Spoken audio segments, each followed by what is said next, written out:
Now, sands indeed have been shifting in West Asia in recent weeks and months, and now the shift is a huge one. Syria has been readmitted into the Arab League of Nations, ending 12 years of political isolation. The move comes after Arab League foreign ministers voted to reinstate Syria back into Arab fold at a closed meeting in Cairo. A unanimous decision by the group's foreign ministers said, and I'm quoting here, government delegations from the Syrian Arab Republic will resume their participation in Arab League meetings. The decision also called for resolution of Syria's civil war.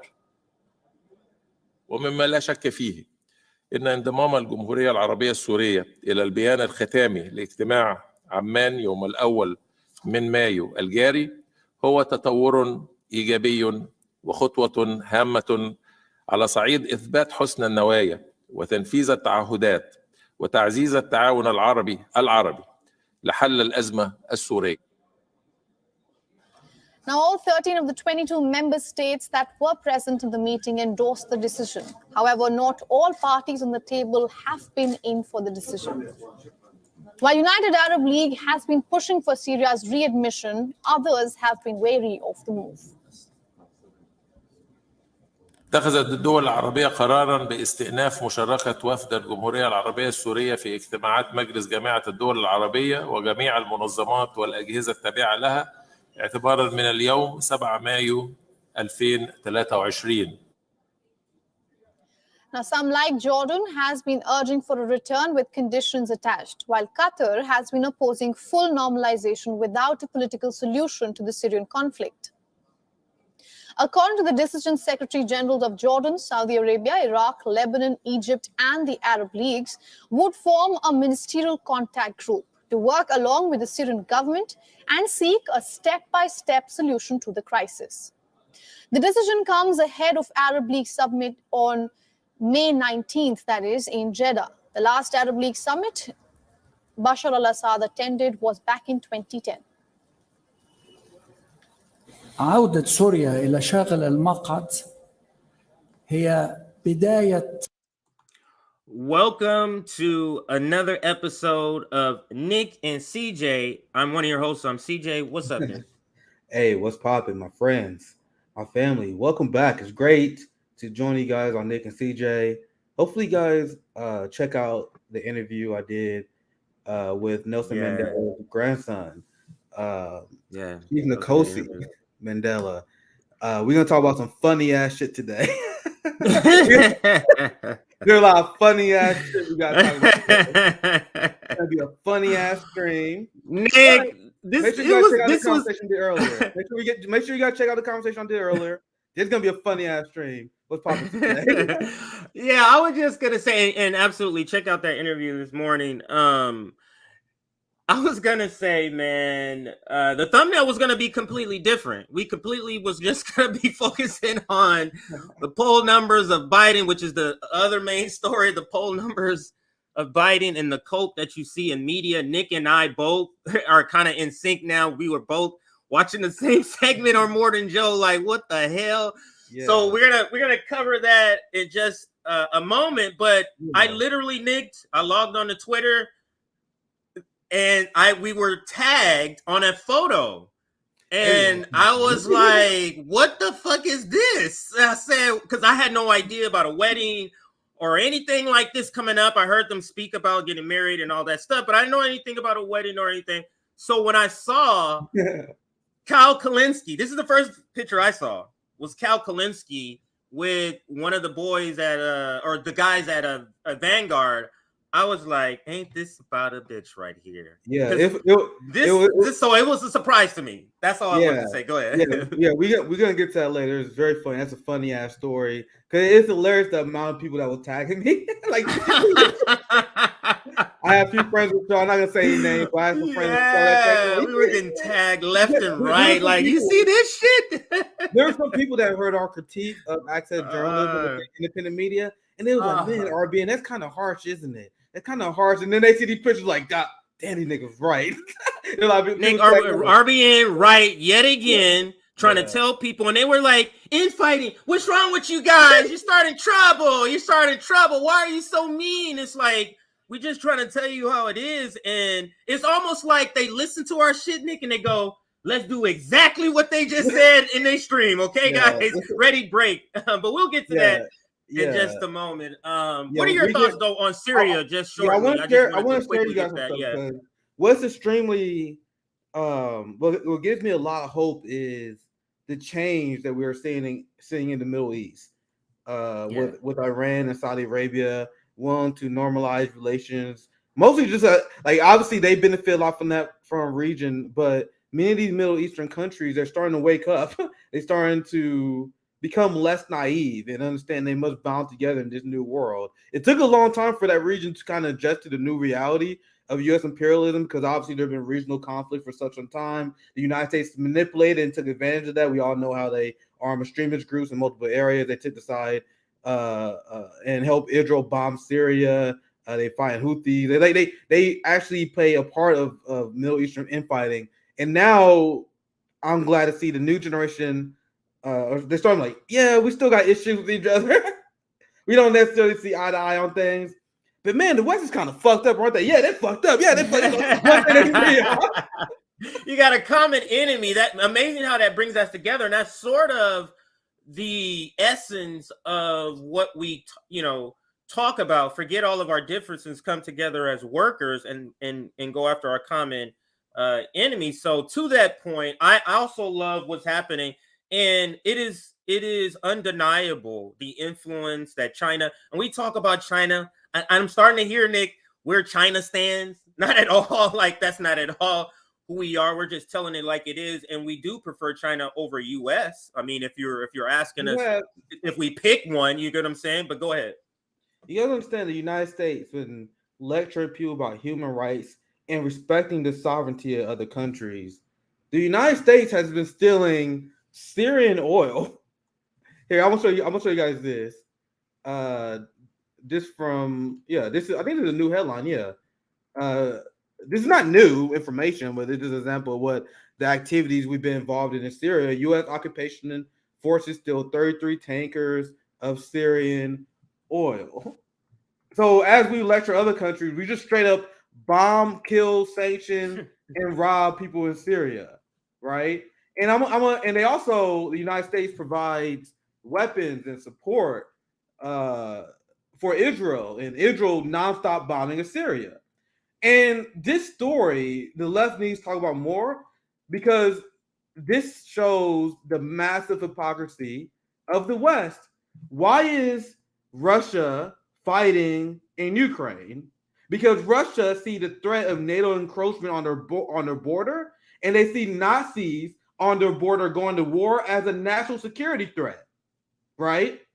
So what Israel said is Syria is they provide safe haven for Houthi rebels and extremists. So that's why Israel has the right to bomb them, because they have their enemy in that country. How is that any different from what Russia is saying about Ukraine? Right. But that's okay. It's okay for Israel to bomb Syria because they claim they're going after Houthi extremists and rebels, but it's not okay for Russian to bomb and attack neo-Nazis? I'm consistent, right?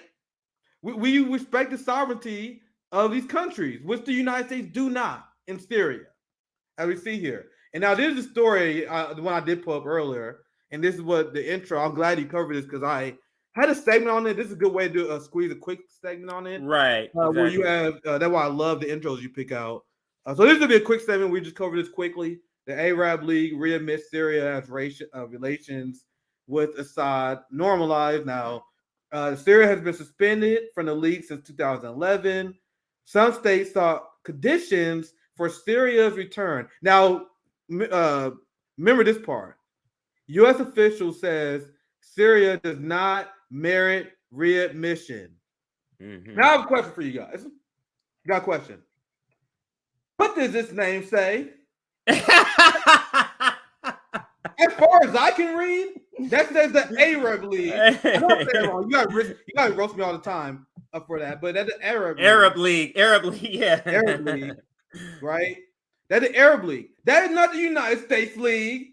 That's not the Mississippi League. What the fuck, man? You think you guys can chime in on this? So I'm gonna show you guys this. Once again, it's very short. I'll show you guys some quick receipts. Look at from the New York Times state media, because they should have to say on what the Arab League does. According to them, this is New York Times. Syria's rehabilitation of Syria. You know, the country we stole a ton of oil from, the country that Israel bombed to death. The crime of Syria resisting Western governments and regimes. How dare they? Now we're trying to rehabilitate. Now they're trying to be rehabilitated for the crimes of resisting Western regimes. Anyway, let me read it. Syria's rehabilitation could unlock billions of dollars in reconstruction projects and other investments for its tottering economy. Further propping up President Bashar al-Assad, who is accused of committing war crimes against their own people. Now, do you guys understand how crazy what they're saying is? What they're saying is unhinged. So this project, this development that would increase the quality of life for hundreds of thousands of Syrians, they frame it as, oh, you help Bashar al-Assad.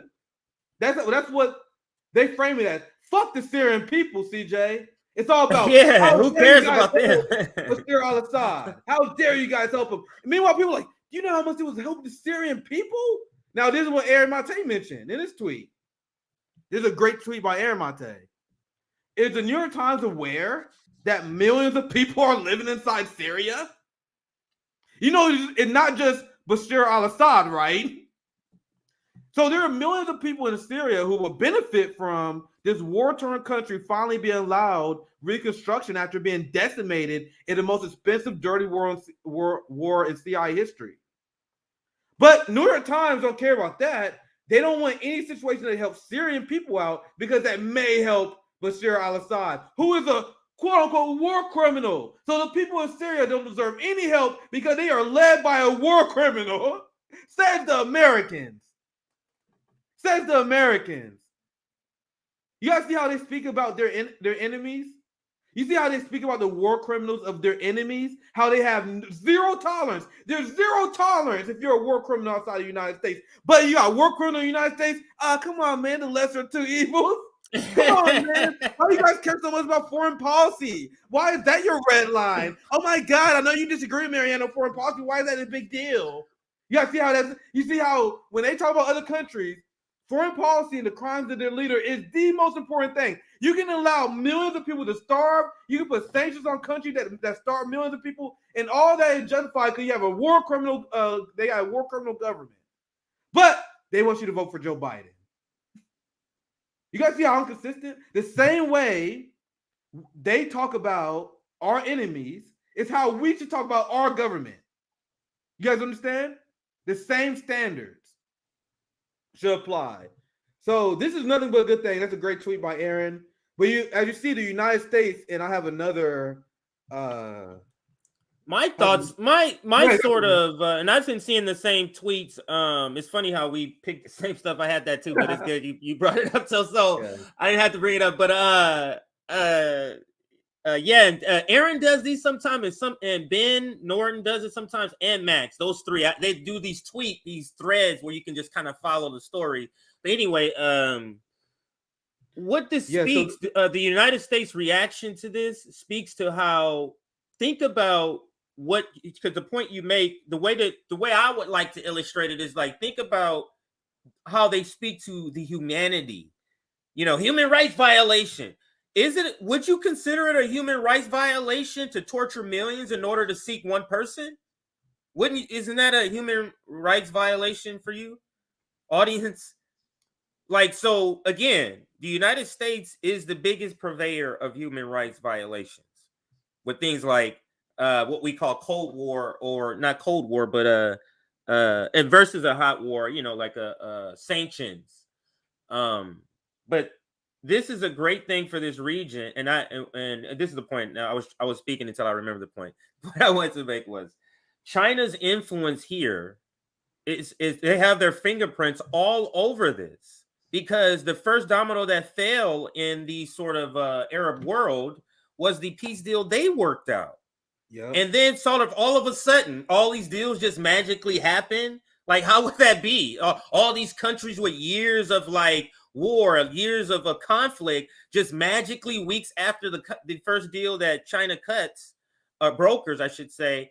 Now all of these deals happen. So this is what the United States is afraid of. This is why Morning Joe covered it now, trying to spin it like, yeah, China's going to be part of this. Now we're pivoting to China like it's a choice.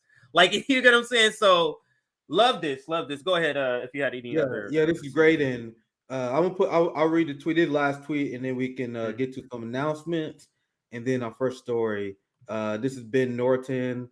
The USA, a country in North America, a lot of liberals forget. On the other side of the planet, a lot of liberals forget, is telling the Arab League they can't readmit Syria after the U.S. waged war on it for a decade. The United States thinks it's the emperor of Earth and wants to control every region.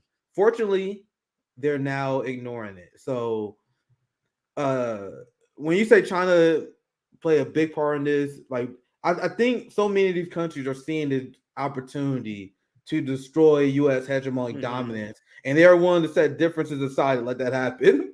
Like that's such a like what I've been seeing for the Middle East recently. Mostly this year has the Biden administration has been taking L after L after L because this is without a doubt a giant loss for the United States, and that's why people like Ben Norton and Armate, ourselves right now, we're calling this out. The United States is salty as hell. I'll share this one last one. But the reason why China is important, their influence is important, is because the reason a lot of these countries are making this decision is because they feel there's another superpower. You get what I'm saying? They feel there's another option. Let's say this is 30 years ago where there's just the United States just doing shit whatever the fuck they want with sanctions. You know what I'm saying? These types of things wouldn't happen.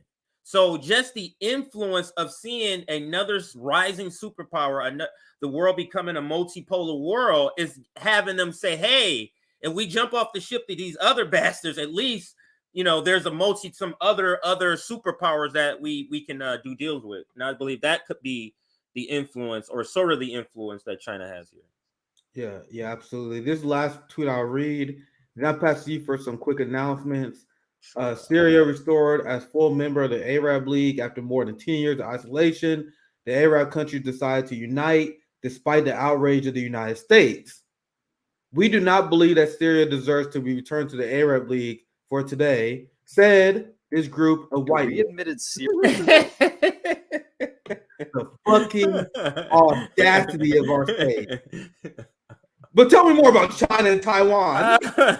How dare China try to influence a country that is 3 times closer to Hawaii than Hawaii is to the United States, that has been had long time cultural heritage and relations with China that spans centuries, that is literally a part of the country? How dare China try to influence Taiwan?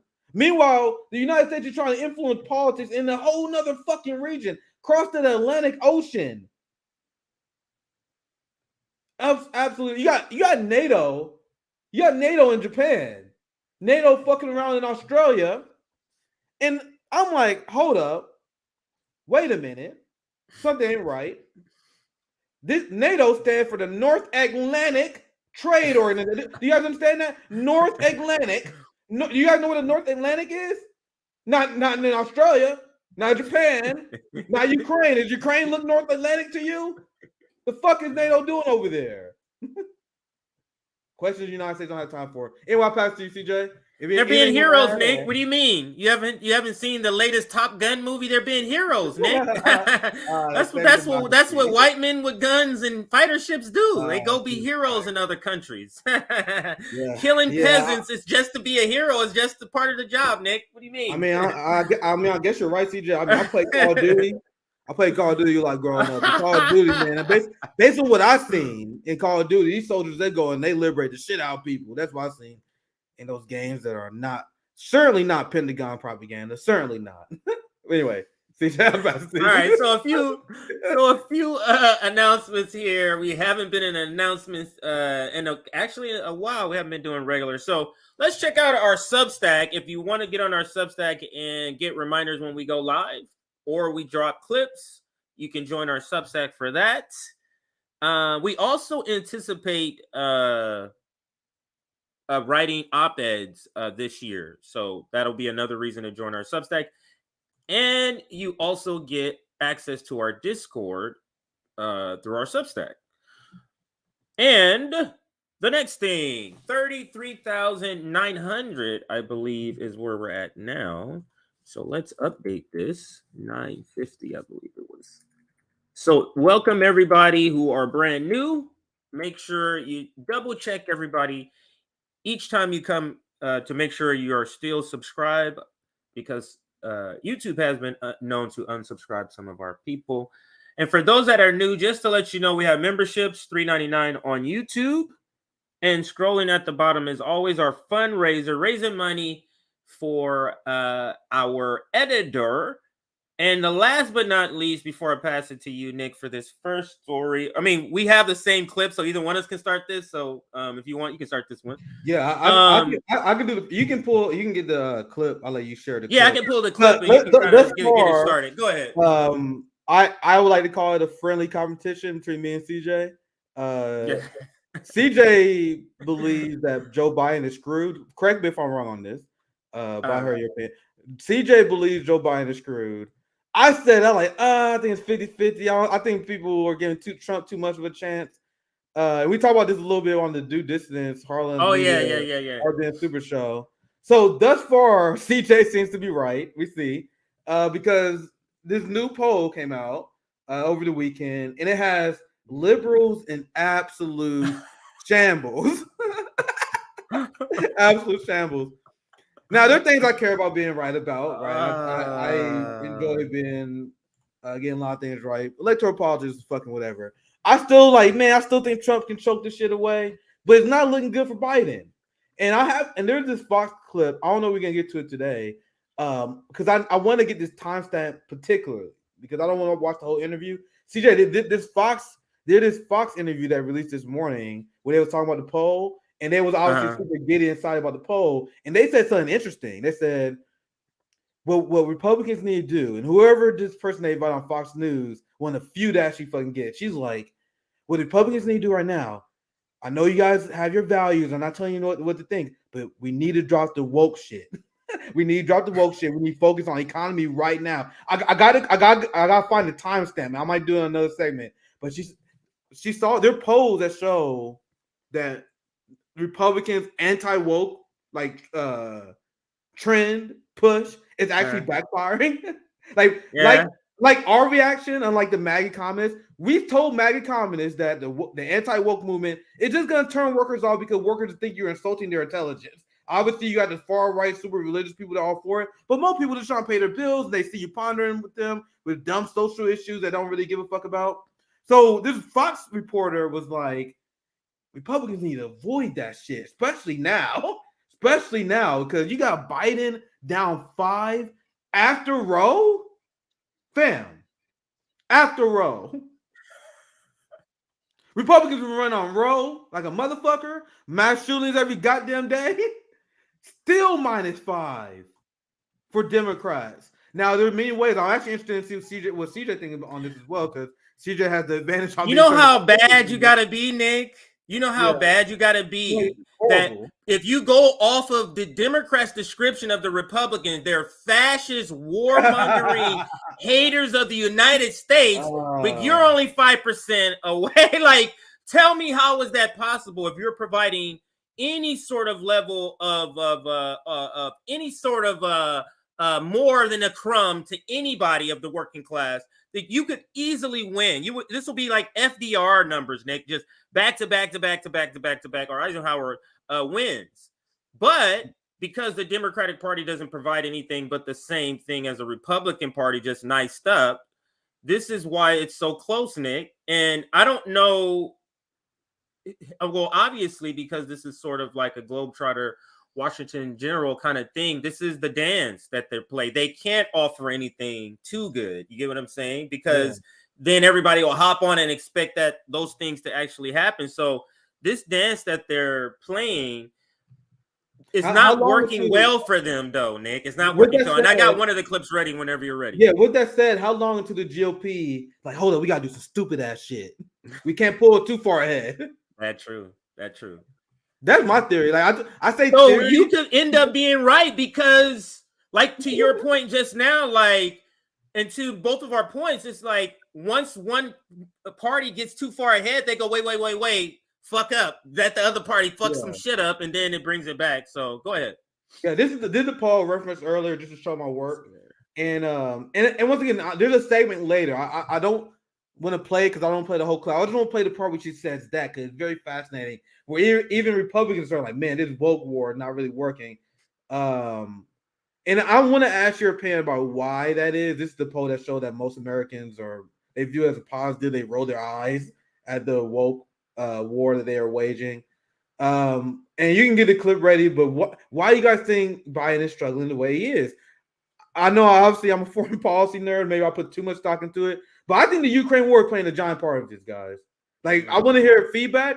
Like, electoral politics shit, I don't give a fuck. Like if I'm wrong about this, is whatever, just electoral politics. But I think it's the Ukraine war because they see Trump and the Tucker Carlson right at least offer talking points in that direction that's pulling the independence you need. So we all know you're going to get both parties going to have 35% lockdown. People put way too much emphasis over Democrats winning Republicans winning Democrats. No, what you need to do is win over independents and disaffected people on both sides, not partisans. So when people see the Ukraine war, which has lost so much support over the last year, and they see Joe Biden sending more money there as people are having their healthcare privatized, their rents are going up, healthcare costs, like all this stuff is going wrong while they see the Biden administration waging war. They see the same segments we do. CJ, they may not be able to do a propaganda report breakdown over like the China shit, but the average person see the China shit going on, they're like, the fuck, what y'all care about this? Like they see Biden as being the main factor in this. And that's just my guess. One thing, that's a guess. Because Trump being Biden at that point by 6 points, post-Roe, is considered inconceivable. Like if you watch Morning Joe, and this is something I want to add, when we get to the Morning Joe clip, I'll probably say the analysis later. The quote from Joe Scarborough has been amazing because Joe has been doing this thing. This is the last time I'm gonna say, because I don't want to spoil it too much. Joe Scarborough been doing this thing where he's like, Trump Republicans, you guys are fucking idiots. You guys are fucking screwed. You guys stand no fucking chance. Now the poll came out, he's like, oh, well, really afterwards, fucking young people, man. like the cope is amazing. But anyway, let's continue because I'll get to that later. Yeah. So this I just wanted to show this quick part of Donna Brazile, and because what I said earlier, I wanted you to actually see her reaction when they go to her. So obvious. So I didn't want to play this part. It's Chris Christie. I don't even know why he's still on the show. They brought him on here right in the middle, right after his Bridgegate scandal, and they brought him on. He's been on the show. It's like they bring on scandal people like Donna Brazile too. But anyway, it's still that cancel culture is not real. Like the fact that this guy, the fact that Naratana has a job, this guy is on cable news, fucking Clara McCaster on MSNBC every day. What the fuck are you guys talking about cancel culture? That shit don't exist for the elite. But anyway, go ahead, CJ. I mean, Glenn Beck has a show. He was kicked off. Tucker Carlson, I'm sure we'll get something. But anyway, he's polling at less than 1%. So it was a weird they addressed it though. They addressed it. It was an awkward situation because they had to say it. It was like the guy who's also running, who's also a co-host. He's polling less than 1%. They actually said that on the show. Is he running? Hold on, let me watch it. I'll watch it. Get him in the poll though, and they had to. That's funny as fuck. Yeah, they said the reason you don't see Chris Christie up here is because he's polling less than 1%, and then he had to go to the segment with him. It was hilarious. But anyway, let's zero in on this point from Donna Brazile at the end of what Chris Christie is saying here. Problem in our party. I mean, if you can't, I don't believe in this lane business. We're talking about different lanes. There's one lane. And the one lane Donald Trump's at the head of. So if you want to be the nominee, you got to go through Donald Trump. I don't think there's another way to do it. Donna, I can only imagine what it's like inside the White House now looking at the numbers in our poll coming out this morning. George, I was told I could not send the poll around to after 12 midnight. I sent it out at 12:02 because it kept me up, and I thought they should wake up and look at those numbers. You know what's sobering? Donna Brazile never breaks character. Just so I. Like, you know, this shit is pro wrestling, man. Why she talking about? She don't break character, man. She's such a fucking fake motherfucker. But anyway, it's so ridiculous. Yeah. Now let me go to Morning Joe now. But to your point, in this segment, she seems so fake because when I was watching it, that's when I rage quit around her points later in the show. Because she is so inauthentic, like she is, and you can see it on the screen when she's speaking. But here is I know, go ahead. And the reason I'm saying that, easy you guys think I'm being website too for free harsh. with the Hold on, go ahead. If you guys think I'm being too harsh, you got white liberal women who see Donna Brazile and they probably fucking love her, right? Like, oh, you guys just saying she's fake because you guys don't know black women. Nigga, I've been around a ton of Southern black women, Western women. This shit she's doing is a stick. Like, you guys really believe that she fucking talks the way she does on corporate media all the goddamn time? She put this old Southern belle lady accent on. No, you're an economic elite, ma'am. You do not fucking talk like that. That's what Hillary Clinton does when she's around Southerners. That's what Michelle Obama was caught doing when she was around Southerners. These elite people, just like George, but not just Democrat, but George W. Bush too. Didn't he go to fucking hell and then he became president?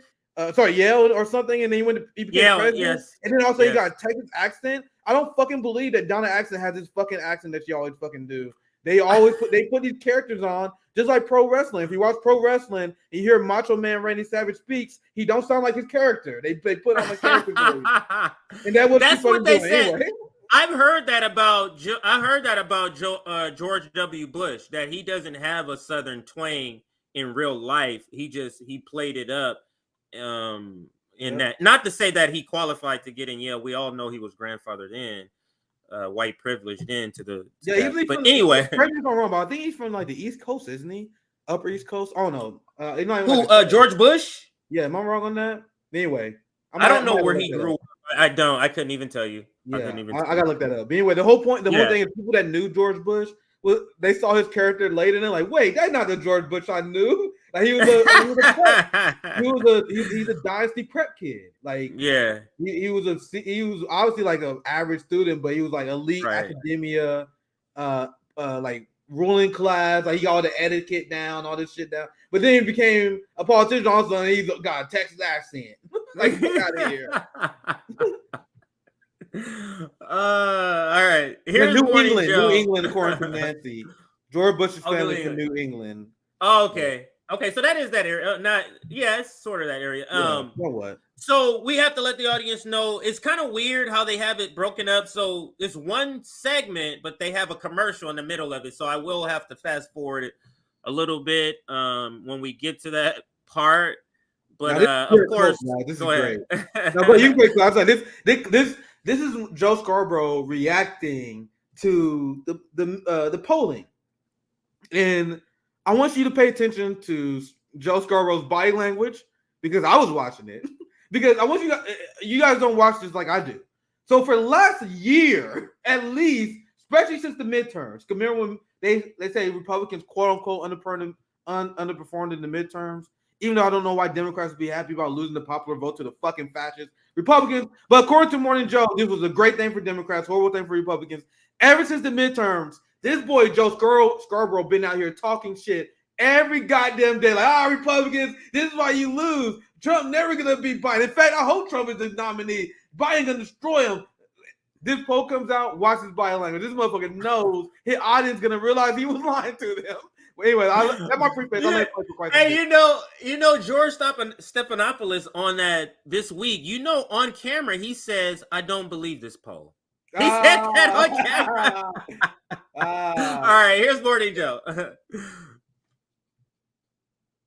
Oop, did I hit play? Oh, I'm sorry, my guys.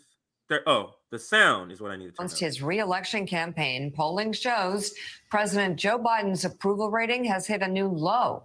In the latest Washington Post to ABC News survey, 37% of registered voters say they approve of the president's job performance, his lowest figure for that poll since returning to office. But there are also some troubling numbers for Biden's most likely opponent in the 2024 general election, Donald Trump. In the survey, more than half of all voters say Trump should face criminal charges. Now, let me say this point, because this is a point that liberal progressive media does all the time. When they have to talk about something bad about Biden, they literally the next Every sentence time. will bring in a Trump something, Every Trump time. something, because the poll is mainly about, or the poll, what they should be talking about is all the bad stuff about Biden first, and then maybe get to Trump later. But they've been throughout this whole episode, even before here, they bring up bad stuff about Trump and insert more stuff, and immediately after they say something about Biden, they have to say something good about or bad about Trump. But back to the video. These are bad numbers for both sides, but let's listen to the cope of Morning Joe. It's for his alleged efforts to overturn the 2020 election, his role in the January 6th insurrection, and for his alleged mishandling of classified documents after leaving the White House. Quick pause. Despite this, the survey showed. All right, go back 10 seconds. Hit that rewind, that quick rewind button back. Okay, for sure. If you are a liberal, imagine you're a liberal, and you've been telling the American people that this guy is the most dangerous man in the history of the United States government. This guy is single-handedly responsible for destroying U.S. democracy. But this is what they got him on. If you look, let's say Donald Trump is guilty for all three of those things in the most exaggerated way that a liberal would tell you he's guilty of. These things pale in comparison to what Jim Crow Joe has done, Benjamin Netanyahu has done. All three of those things is not as bad as the things as the Patriot Act, the Iraq War, supporting the Ukraine War, the counter genocides. This is 1994 crime bill. I do not like Trump either. I didn't have a platform back then, but when Trump was first elected, I was on this motherfucker because I was like, yo, he lied about everything. He's just like Barack Obama. And I was telling Trumpers, like, this motherfucker is doing all this. He said he's going to renounce Saudi Arabia. He became a giant Saudi Arabia bootlicker. He said he became an extreme Russia war hawk, arming Ukrainian rebels, increasing sanctions on Russia. Like, all these things, I was like, bro, this guy is fucking horrible. So if I had Trump random syndrome, and this is what I want to do as someone who's a member of the left, I would want to get Trump on war crimes. I would want to get Trump on the emolument clause, something corruption, real hardcore corruption, war criminal shit. But they can't do it because that will implicate the Democratic Party. Them, yeah. But you guys are really satisfied getting Donald Trump on a classified documents case? That's how you want to get Trump, the biggest criminal ever. Like getting Al Capone on tax evasion. Big energy. But anyway, go ahead, CJ. We can continue. Absolutely. Charges for his alleged efforts to overturn the 2020 election, his role in the January 6th insurrection, and for his alleged mishandling of classified documents after leaving the White House. Despite this, the survey shows Trump leading Biden by 6 points in a 2020. That code. Why are you saying despite this? Why are you saying despite this? Like, why aren't you saying it in that sort of way when you're talking about Joe Biden? Inflation is this high, prices are this high, and this and this. Despite this, his polling is still in the 40. Like, why didn't you say it that way then? It's sort of like saying, out of all the things we've been trying to do to persuade all of you guys, despite that, this guy is still winning. It's sort of an admittance. You want to read the comment? This is from our friend Didi. Biden is openly trying to provoke the DPRK with the largest military exercise in South Korean history. Mm-hmm. And this is what people don't talk about enough. Trump stopped the simulated invasions. And remember when Trump tried to normalize relationship with the DPRK? That is what made liberals freak out. They're like, this is why Trump is horrible, because he went in peace with the DPRK. That is what liberals freaked out about. The one fucking good thing Trump did, Morning Joe and everyone lost their goddamn mind about. And then what D talk about? Trump stopped the simulated invasions that causes DPRK to go on high alert militarily. Absolutely. Didi writes a lot of good stuff about the DPRK. But let's continue the clip. The rematch 45% to 39%. Well, you know, I'm not good math, and I'm going to prove it again, but it seems to me.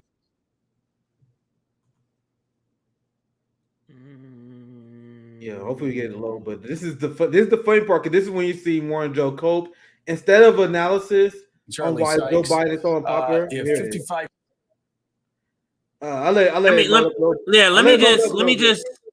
Let me just rewind in 15 seconds since it stopped in the middle of that. And let's go. Shows Trump leading Biden by 6 points in a 2020 rematch, 45% to 39%. Well, you know, I'm not good math, and I'm going to prove it again, but it seems to me, Charlie Sykes, if 55% of Americans think Donald Trump should be indicted and sent to jail, I understand why Democrats are worried about Joe Biden's numbers. They should be worried that they are low. At the same time, if 55% of Americans think he should be indicted and face criminal charges, and only 39 don't, maybe that's why he's sitting at 45%. There's not a real upside to Donald Trump. So Republicans understand this. Brain is malfunctioning. This boy is malfunctioning live right now. No, he reads a poll that shows Trump up 6 points. And I saw someone mention how this is like one of the worst polls a sitting president ever had since like Harry S. Truman. Historically bad polls. And Joe Scarborough brain completely malfunctions. He's like, wait. Well, 55%. Donald Trump be prosecuted. So Joe, listen.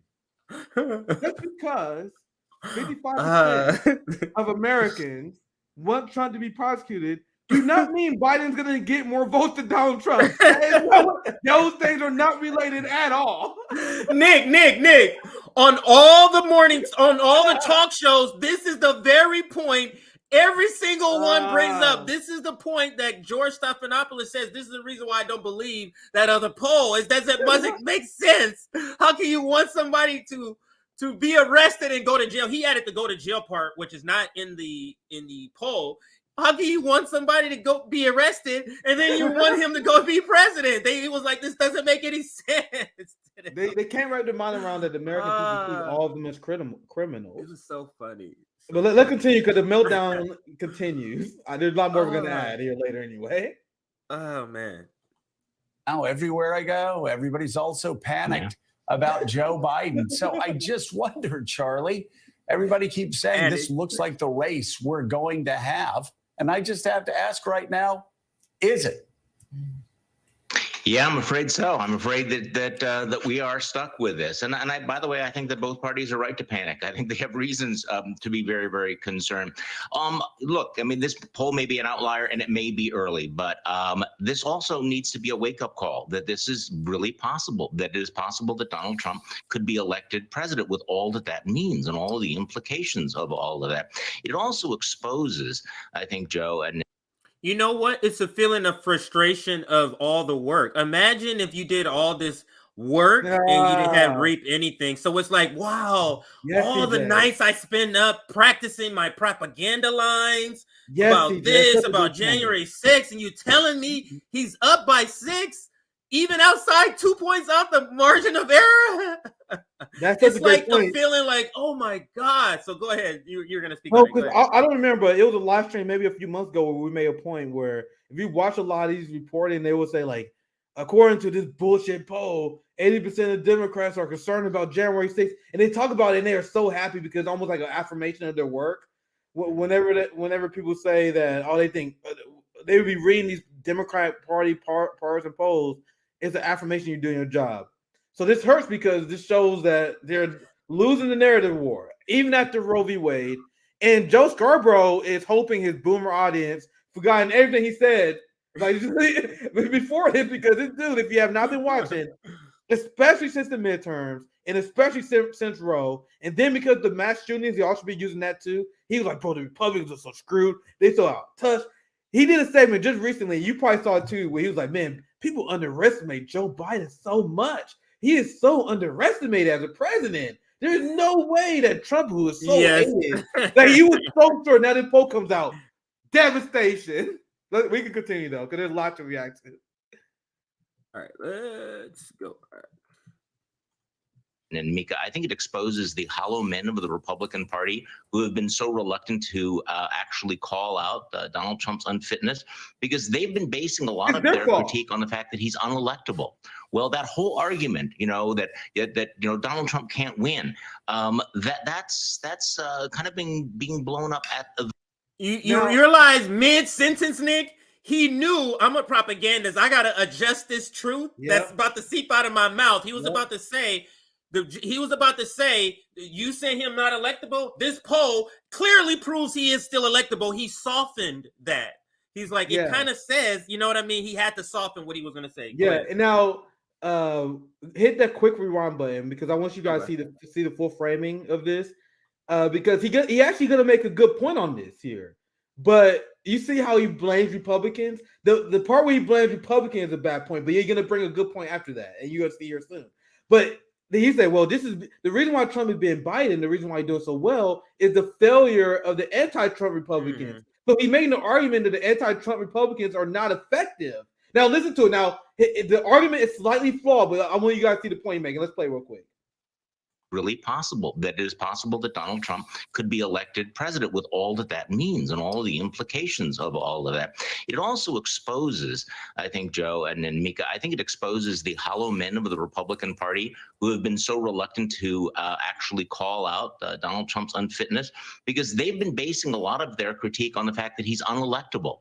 Well, that whole argument, that Donald Trump can't win, that's kind of being blown up at the moment. So at some point, if we're going to address the reality of the situation, Republicans are going to have to talk about why Donald Trump should not be the nominee and should never be put back into the Oval Office. And I think the Democrats need to wake up. I'm going to let it continue. Now, this is actually a very rare moment of and not for the reason he wanted to be, because he exposes the lie they've been telling. Because according to them, all they need is some sort of anti-Trump Republican, and they will stand a better chance than Trump. And they were saying, "Oh my God, Trump!" And the people like McCain, Liz McCain or whatever, I forgot his damn name. The anti-Trump Republicans, their argument has been not critiquing the MAGA policies, because Liz Cheney, I don't know why I said Liz McCain, I'm tripping. Liz Cheney, that's what I was talking about. I was tripping. Liz Cheney and them, they was making this argument, even though Liz Cheney voted with Trump 93% of the time. So Liz Cheney agrees with Trump on policy, but they can't say that. They got to pretend to have this more outrage. So they say stuff like, Trump is harming the Republican Party. It's not that they disagree with Trump. He's harming the party because he doesn't sell our neocon agendas well. So their argument has been, we got to support the Liz Cheneys or the Trump will lose. But this poll completely debunks that. And this talking point has never been true. It's on that they completely made up in liberal circles. But let's continue, because this is a and the reason, Nick, we have to add this, and people may have already assumed this, the reason this particular poll is because it's the Washington Post, ABC News. Who's bigger than Bezos and Disney? Like, this is Bezos and Disney's poll coming together. So this is a poll that is to be reported on, that is to be relied on. You get what I'm saying? That the establishment relies on to create strategies from. So this is a poll. This is why it's a freak out, because I'm sure there's many polls that may come out and show something like this. But this poll coming out showing this, Washington Post, ABC News, this is why this is the freak out over all media. Everybody's covering it. I think, I don't know what segment, maybe this one or maybe the next one, but one of them even mentioned it, one of the MSNBC segments I saw, but they said, one of the analysts was like, this is not even a Trump doctor Republican Fox News poll. This is Yeah, I actually know. MC poll, so this is why that's a good point. But anyway, we can continue. Yeah, all right, let's hit that. Ready? The craziness and the illegality and the various indictments of Donald Trump are not necessarily automatically going to save us in 2024. No one is coming to save us. This is going to be up to us. I think that people. Isn't that him admitting that the indictments will save him? That's sort of like admitting that that's the sort of the point of the indictments. That's what it is. Is the only way. Yeah, go ahead. That's such a great point. The reason why I laughed there, I'm sorry to cut it off again, but that is such a fucking tell, man. Like when Democrats say that they're not weaponizing the government, they've been hoping that somehow Trump can get charged and that will stop Trump from winning. He just fucking says it, bro. He says it the same way that we talk about black liberation. That's another reason why it's funny. I want you to play it again. The same way we talk about black liberation. We like, man, we getting killed by the police. Palestinians are being genocided. Poor people can't get ahead. No one can save us. There's no one can save us. The way we talk about liberation, they talk about Donald Trump that way. That's why I laugh. That shit is funny on so many different levels. Let's play that one again. Good. All right, let's play it. The moment. So at some point, if we're going to address the reality of the situation, Republicans are going to have to talk about why Donald Trump should not be the nominee and should never be put back into the Oval Office. And I think the Democrats need to wake up that simply the craziness and the illegality and the various indictments of Donald Trump are not necessarily automatically going to save us in 2024. No one is coming to save us. This is going to be up to us. I think that people have been waiting for something to come along, whether it's a media or an indictment, that's going to save us from all of this. And no, it's up to us at this point. Is this Martin Luther King talking here? Nobody's coming to save us, everybody. This is Malcolm X. Nobody's coming to save us. Oh my God, we gotta save ourselves. Bro, I'm fucking crying, bro. This motherfucker turned to Malcolm X and talk about Trump. That shit, I tell you, man, I watch this as comedy, bro. I can't believe people watch this for news. Like, this shit is funny. Like, this shit not funny to y'all. Anyway, let's keep going. Oh man.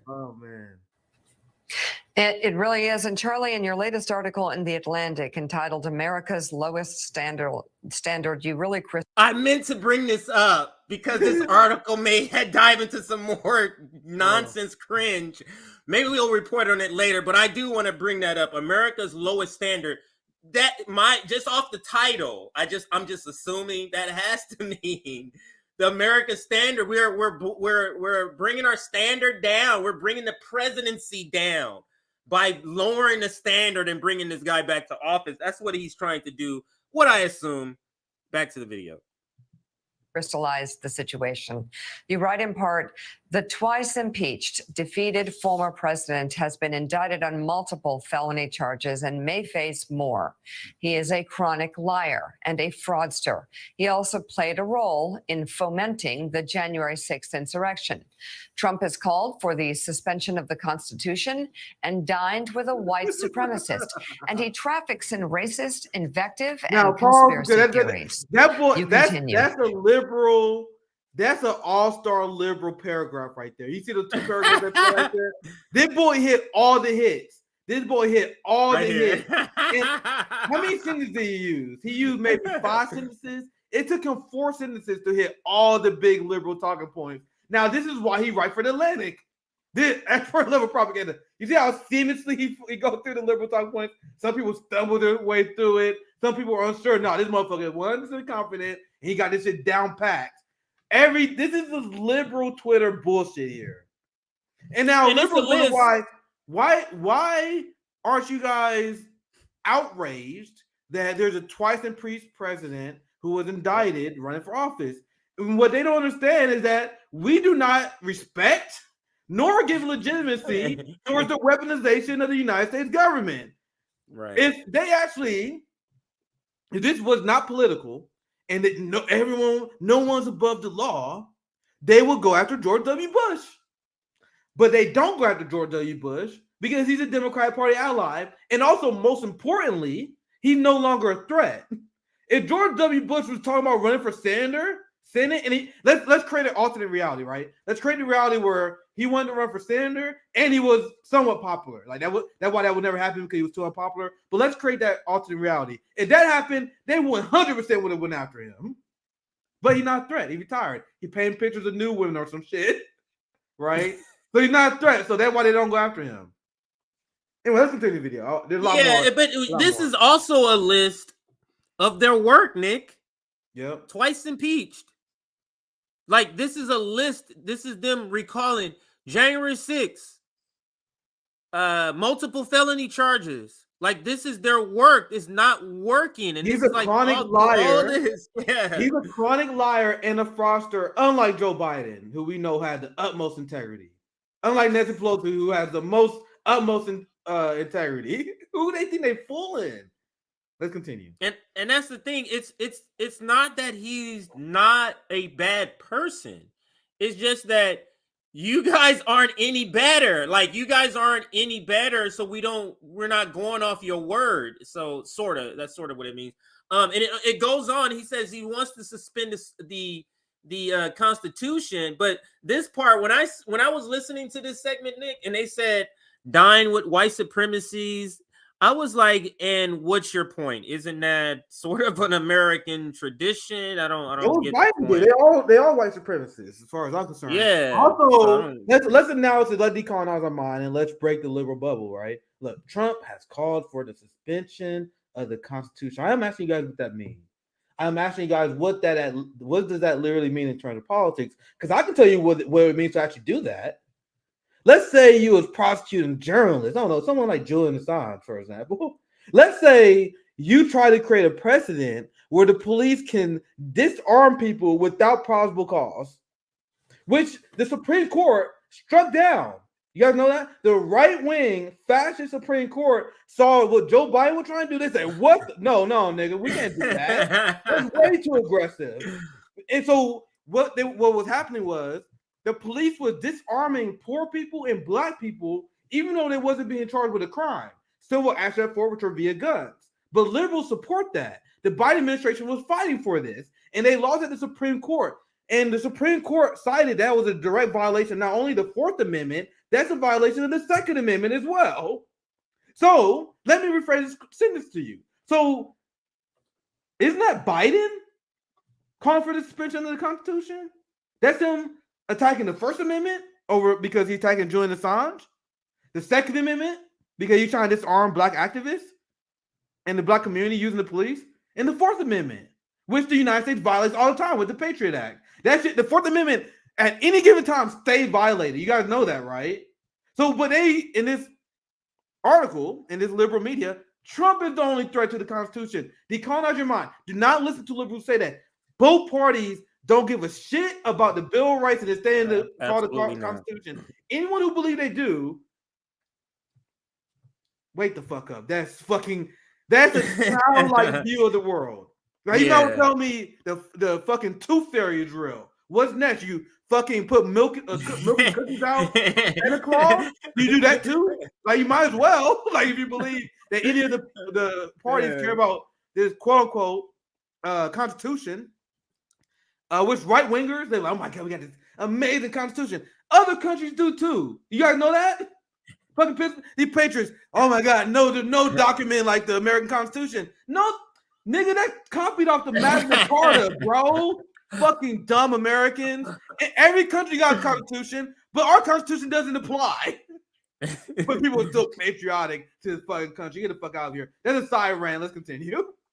Side rant. Supremacist, and he traffics in racist invective and conspiracy theories. You continue. Hamilton thought he had fireproofed the presidency from mountebanks and charlatans because we would seek out only the best and the brightest among us. Instead, we have apparently saved our lowest standards for the presidency. After the release of the Access Hollywood tape, the GOP decided that character did not, after all. Liberals really believe this shit, but let's continue. But you see, he goes on to list the laundry list more. They're complaining that it's not working as they're trying to propagandize people at the same time in the story. It's so bizarre that their work isn't working, but they continue to do it. All matter. 7 years later, neither the indictments or for paying for hush money to a porn star, nor the accusations of assault and rape are disqualifying for Republican voters. In the 2024 contest for the presidency. I mean, was Tara Reid disqualifying for Democratic voters? Exactly. Like, what is this? Like, oh, and it's gonna be very interesting and very funny because I've already seen a few segments. One I was about to do a segment on, but I have time. Because you have this rape trial from Trump coming up. It's gonna be hilarious, guys. Because there was this person that was like, I don't remember which show. I'm gonna do a segment on it later because it was on MSNBC. This like liberal feminist activist. She was like, man, people don't understand the trauma that women face, knowing that the American people approve of this person who's convicted of rape, who's accused of rape. Meanwhile, I'm like, do you know the fuck Tara Reid is? These people are disgusting. These liberal feminists are the most disgusting people in this country because they're like, yeah, we care about this rape victim, but not this rape victim because she don't agree with me politically. The most morally reprehensible people in this country are the liberal feminists who voted for Joe Biden. Also, white liberal feminists have a history of being racist, but that's a conversation for another day. And let's continue. See, they hardly even register. And if you look at that deposition tape for the E. Jean Carroll case, he's asked about what he said on the Access Hollywood tape. Well, I mean, let's take a listen to it. You see, this is why this is what makes them cope worse, guys. If you're coping with news, you don't relive it. But this is what they're doing in this segment. They're going through their evidence that their propaganda evidence, and they're going, how is this not effective? And they're reliving it. And that's what they're doing with this part here as they play this segment of his deposition. Play it for a second and listen to a part where he says, maybe it's not a bad thing that people like Trump are able to sexually assault women. Listen. And you say, and again, this has become very famous in this video, I just start kissing them. It's like a magnet, just kiss. I don't even wait. And when you're a star, they let you do it. You can do anything. Grab them by the you can do anything. That's what you said, correct? Well, historically, that's true with stars. It's true with stars that they can grab women by the well. He's turning red, like even more. You could see it in his face that he's upset or being embarrassed or that he said it or being confronted, whatever the case, whatever the description you pick. But he's turning even more orange or red than he is already. Go ahead, Nick. That video is definitely embarrassing for a politician, for any politician to have a video like that come out. That's definitely embarrassing. But am I the only one tired of the liberal framing of this video? They keep pretending, and this has been driving me crazy since this shit started. They keep pretending Trump is saying that he goes up and fucking just grab women by their vagina. That is not what he's saying at all. He's saying when you're rich and famous, women like rich and famous men to the point where they allow him to. Like almost like rich, like you know how women assess on celebrity and they like allow him to do whatever. That may be wrong, and that's embarrassing thing to say as a politician, but that is not what they claim he is saying. They claim that Trump said he go around just raping women. That is not the quote, guys. The quote is him saying, when you're rich and famous, women like you so much, you can essentially do anything to them. And he used grab them by a pussy as a metaphor. It was a funny, inappropriate metaphor. Like, they love you so much, they let you grab you by the pussy. Like, he did not say he's going around grabbing women like that. He may have, but that is not the quote. But they, for years, been representing this quote as Trump endorsing rape. That is not what the quote says. It's a blatant lie by the liberal media. And they're still doing it here. And this is the kind of stuff that makes it harder to resist Trump, guys. Because when you have liberals that can't find any other way to attack this insane war criminal, so they lie about him, then people who are not well informed as us, they will see this lie. They're like, oh man, what else are they lying about Trump on? They must be lying about everything. So when you do this shit, it hurts the resistance against fascism, Republican fascism. We have harsh, legitimate critiques, but when you lie about stuff like this and people see it, it helps the right. But anyway, you guys get it. But the reason they can't is because they are also guilty of some of those same crimes. This is the problem. Like, that's why they will never go after that. This is almost like a circular sort of thing. Just a circular sort of thing that we'll never get out of, or this understanding of this particular part. Let's get back to the video here, and I'll go back 15 seconds for context. Just kiss. I don't even wait. And when you're a star, they let you do it. You can do anything. Grab them by the you can do anything. That's what you said, correct? Well, historically, that's true with stars. It's true with stars. That You they see can how this grab quote is women by like the- not a joke? It's, You see how, if you look over the listen to last- how plainly she read the quote. And I want to be quicker. You go, I want you to listen how she reads the quote. She reads it as if this motherfucker is reading the dictionary. He doing a statement. He giving a presidential address. Like, no, it was a joke. Like, even if it was in the tape, it was obviously a joke. Once again, something that a politician should be embarrassed by, something that should hurt a politician. We all can agree to that, right? We all agree that it's kind of tasteless. But when she, and I'm going to let it play again, she reads it as if he's saying a statement. Listen to it. Yeah, like as if he's making a declaration or something about this. No, and when this you is my this is my decree. Yeah, listen to it. Listen to how she frame it. People like Trump are able to sexually assault women. Listen.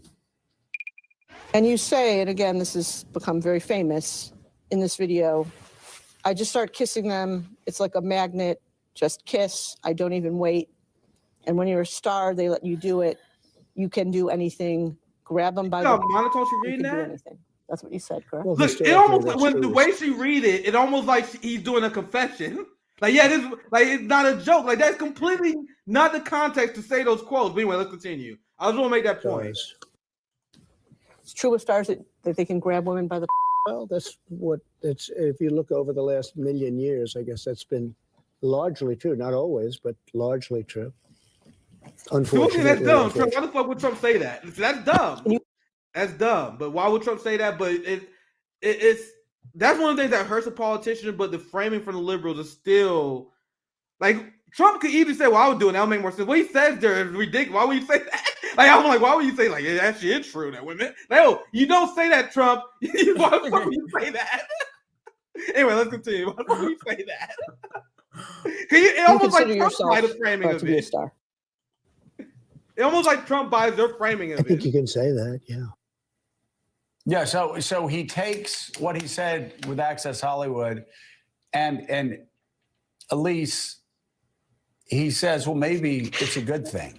He says, unfortunately, or fortunately, maybe, it's a good thing that he can sexually assault women because he's a, quote, star. Now, how many stars? Now, once again, this is not an offensive quote. How many stars have been caught assaulting people and groping and doing sexually inappropriate stuff with women because they've been trained today? They can get away with that. So Trump, you can say this is Trump admitting he does it too, which is bad because it's not a defense of Trump. But this is Trump making a general statement that when people are famous as fuck, they grab women by the pussy, like when Joe Biden reached up Tara Reid's skirt. He thought he can get away with it. Because when you rich and famous, that is not an offensive quote. That is him saying the truth that rich, powerful men are demented and they believe they can do whatever they want. Somehow they took this quote, which already makes Trump look bad, and they lie about it. They say that Trump is endorsing rape. That is not what he's doing. But anyway, let's continue. Yeah. I don't want to labor that point too much. Let's continue. Yeah. And what we have to understand is, Nick, this is a segment about how bad Joe Biden is polling. But somehow we're on this. Yeah, they had to make sure to bring that up. Evangelicals. He said that Republican voters. He said in 2023, maybe it's a good thing that he, Donald Trump, can sexually assault women even when they're not expecting it. That's not what he said. I just started laughing out of pure disgust, and I looked over at the Rev and was just like, what is he, a caveman?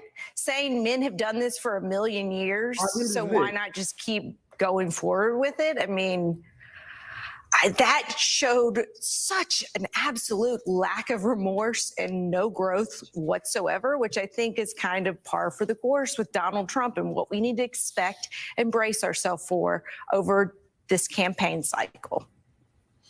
So this is why it is, before you Mickey know, chimes in, last time I checked, and this is the point you just made, wasn't you guys talking about the poll numbers? How fucking you guys switch from that to also like, man, it's crazy that people support this rapist over our rapist.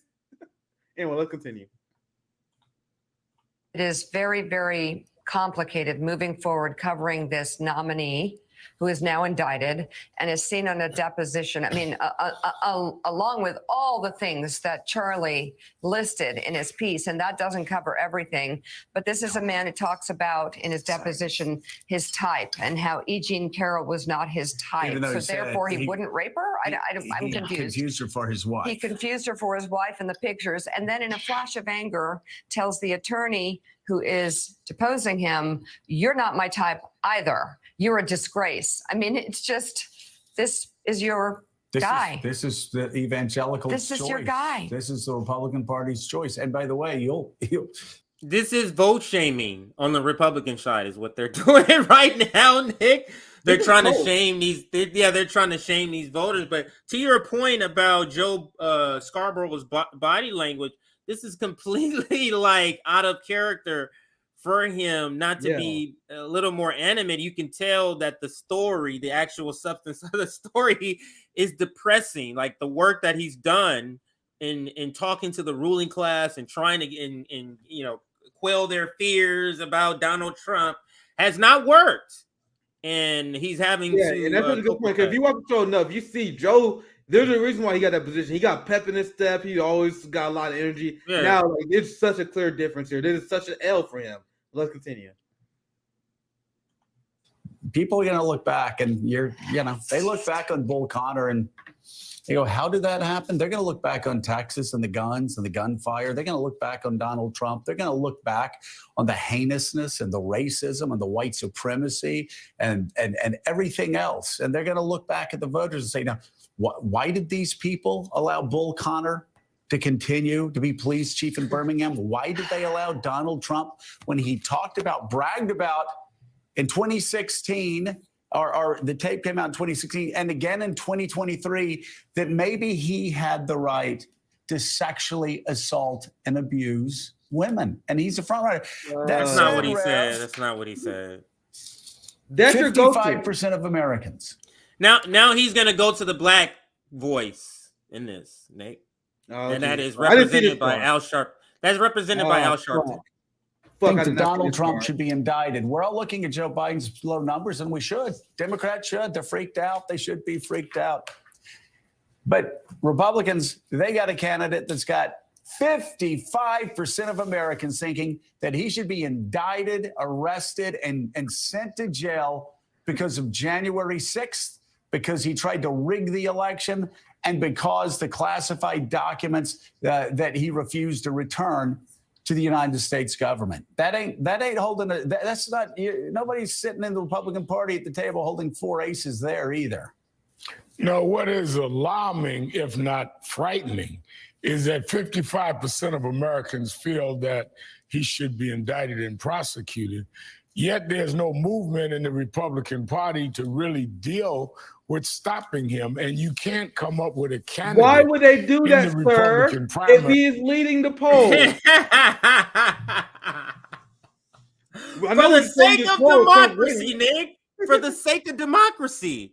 In order to save democracy, do this, Nick. I know we got if he wins, he's gonna traders. We got inside traders in our group, like Nancy Pelosi. We got some of the most corrupt criminals in our party, but they want Republicans to do something that they would never do. They want him to oust the person who's a leading candidate as a presidential race. So he then takes the number where Trump is winning, and then he turns like, oh my God, don't Republicans see that 55% of Americans want him prosecuted? Why don't they get rid of him? Why would they give a fuck what these shit lists think? They don't have to set your framing. They realize that, right? But we can continue, CJ. Yeah. Is announced or expected to announce that will take him on. So we're going from what you quoted Hamilton saying the best and the brightest will run for president to the slickest and the sickest, because this guy is sick.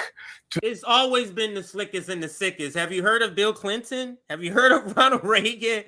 it's always been the slickest and the sickest. And what is, I don't know if it's interesting or the right word to use to describe, but it's now hearing a lot of corporate media, like the PMC class, use the language that we use about both parties just to use it on the Republican Party and Donald Trump. Like these words that they're using, we would label that on both parties the uniparty, but they're trying to make it seem like it's just one party. But it's still interesting that we're at least hearing them say that in public. To say that we go back a million years and this is how it was done.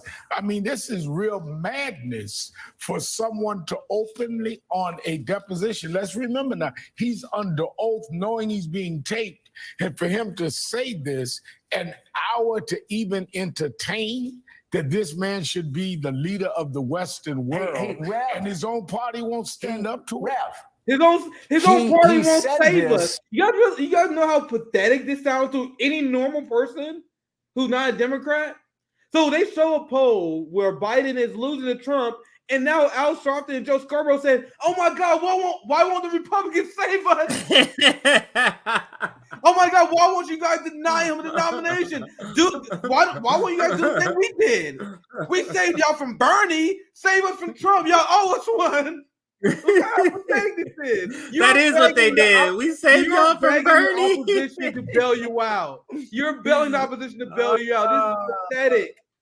All right, I fast forward a little bit. Like I'm a combat sport fan. Sorry, so y'all passed to you. But no, maybe combat sport fan. You in this tournament, you did well. You won the first two tournaments, and then all of a sudden you see fucking John Jones. John Jones is in the finals against you, and then you go to Dana White. You're like, Dana White, do something about this motherfucker. Can't beat that motherfucker. You know he got DUI. You know John Jones got DUI. Do something about that. That's what they're doing. Anyway, let's continue. I fast forward a little bit to get to another polling update here. They're going to show. Jonathan, every time Donald Trump says witch hunt, you look at this poll and you know the majority of Americans say no. 55% say you need to get arrested and go to jail for what you did in trying to overturn the election. 54% say no, not a witch hunt.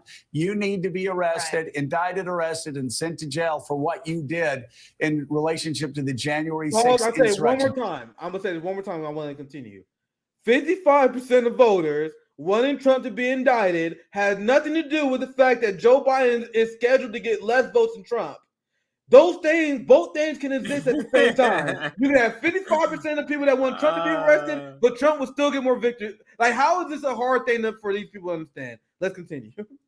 It's a hard thing for them, but what I do want to bring up, as this could be a little short little propaganda report segment.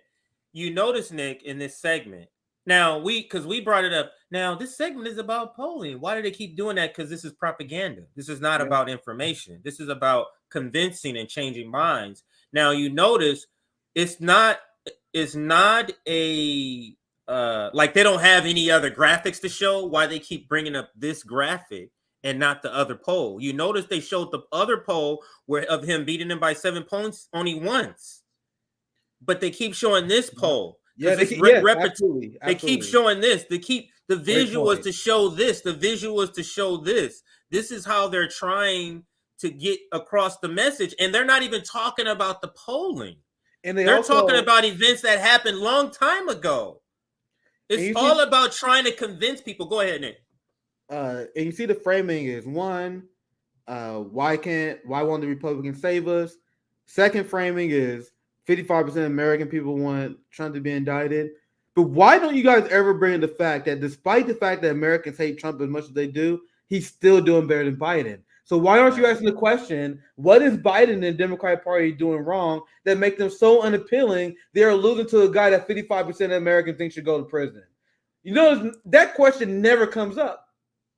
Joe Scarborough, who is a Xi Jinping critic, professional critic of Vladimir Putin, he would tell you exactly what Putin did wrong, which is, according to him, costing them the war, right? You can do all these now. He's like, Russia and China, they actually hurt themselves long term. So you can do all those analysis over Xi Jinping and the fall and what Putin is doing wrong, but no analysis over Biden. No analysis of what he did wrong to make him lose so much support of people. None at all. Coming from our quote-unquote news organizations.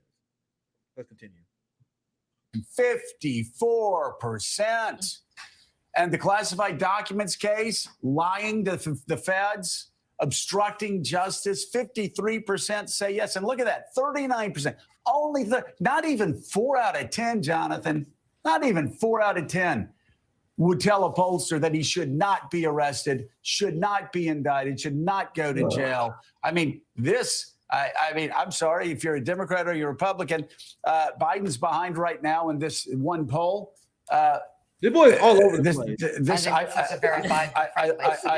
I look at these Trump numbers, and I can't tell you about Joe Biden and his future. I can tell you I'm still where I've always been with Donald Trump. You can't win the suburbs. I want to complain, but you guys see, I can't tell you about Joe Biden. Not my job. I'm not going to say anything. Are you still? You can't say anything about Joe Biden. Nothing that you can think of that might come to mind on why he's struggling right now. Nothing you can say, Joe. Really? Cat got your tongue or something? Like, what the fuck? What kind of analysis is that? I know we got two candidates for election. We got two people that's running to be president of the United States. Can't say something about one of the other ones, though. What? I never see him stutter so much right here. Watch. This boy is in a shambles. Guys, I know a lot of you guys don't watch like this dude, but this boy is never like this. This boy is in shambles. He came in for a day. He's all over the place. He was just talking about the Trump numbers, and also he started bringing up the polling. Like, he's all over the place in a way I've never seen it. Like, we rank propagandists. Like, we show you guys the DNC Gen Z people. They are amateurs. David Pacman is an amateur compared to Joe Scarborough. This is like a rare moment where Joe Scarborough was pulling up David Pacman. He doesn't look good here. Like, and when I say that, I'm taking myself out of my body. I'm taking myself out of my experience. I am thinking how a liberal boomer will watch this shit. You know what I mean? I don't even think they think he sounds convincing right now. But let's continue. It's a very Biden-friendly scenario, I look at these Trump numbers, and I can't tell you about Joe Biden and his future. I can tell you I'm still where I've always been with Donald Trump. He can't win the suburbs of Atlanta. He can't win the suburbs of Philly. He can't win the suburbs of Milwaukee. He can't win the suburbs of Detroit, which means he can't win the White House. So the question is, are the Republicans are they going to stay with this guy that the majority of Americans think? Unbelievable. I didn't get this far into it, apparently. Pure cope. Pure cope. Anyway, this is at the end, too. This is at the end, too. I think they're about to end like in seconds. Yeah, we can keep playing. I think I got a lot of my analysis out of the way. We can keep playing. Should be indicted, arrested, and sent to jail. And a guy who says this year that he has the right to sexually assault women? You just said that, are they going to try to finally win an election? That's the question. That is the question. To this point, the answer seems to be they're sticking with Trump with all of that baggage. He's got one indictment under his belt already, and it sure looks like... This probably be my last point in this segment. And you see them mention this multiple times. They said the Republican Party are sticking with Trump. Why won't the Republican Party do something about Trump? My question is, what are you talking about, sir? I thought we live in a democracy. What do you mean by that?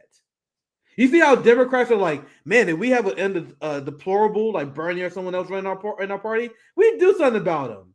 If there's a socialist running, and there are people that think they're going to run third party like Marianne and RFK, they're not worried about RFK and Marianne because they know the party's going to do something about these people. So the authoritarian, fascist, anti-democratic Democratic Party, they're looking at the Republican Party like, why don't you guys just shut down this democracy? What the fuck are you doing allowing them to pick Trump? They're perplexed that the Republican Party allowed that. Showing their fascism just out in the open. So when they say, why don't the Republican Party do something? I'm like, what do you imply that they do? Because the majority of the Republican base, plus the independents that support Trump, want Trump to be the representative on their side. But they are against that. It's almost like they're advocating for superdelegates, right? You guys see the Democratic mindset? You guys see why RFK and Marianne Williamson said no chance? Because it's something like this. And we see RFK surging, and you see the response of Democrats is canceling democracy. So Joe Scarborough and liberals, their mind can't wrap up.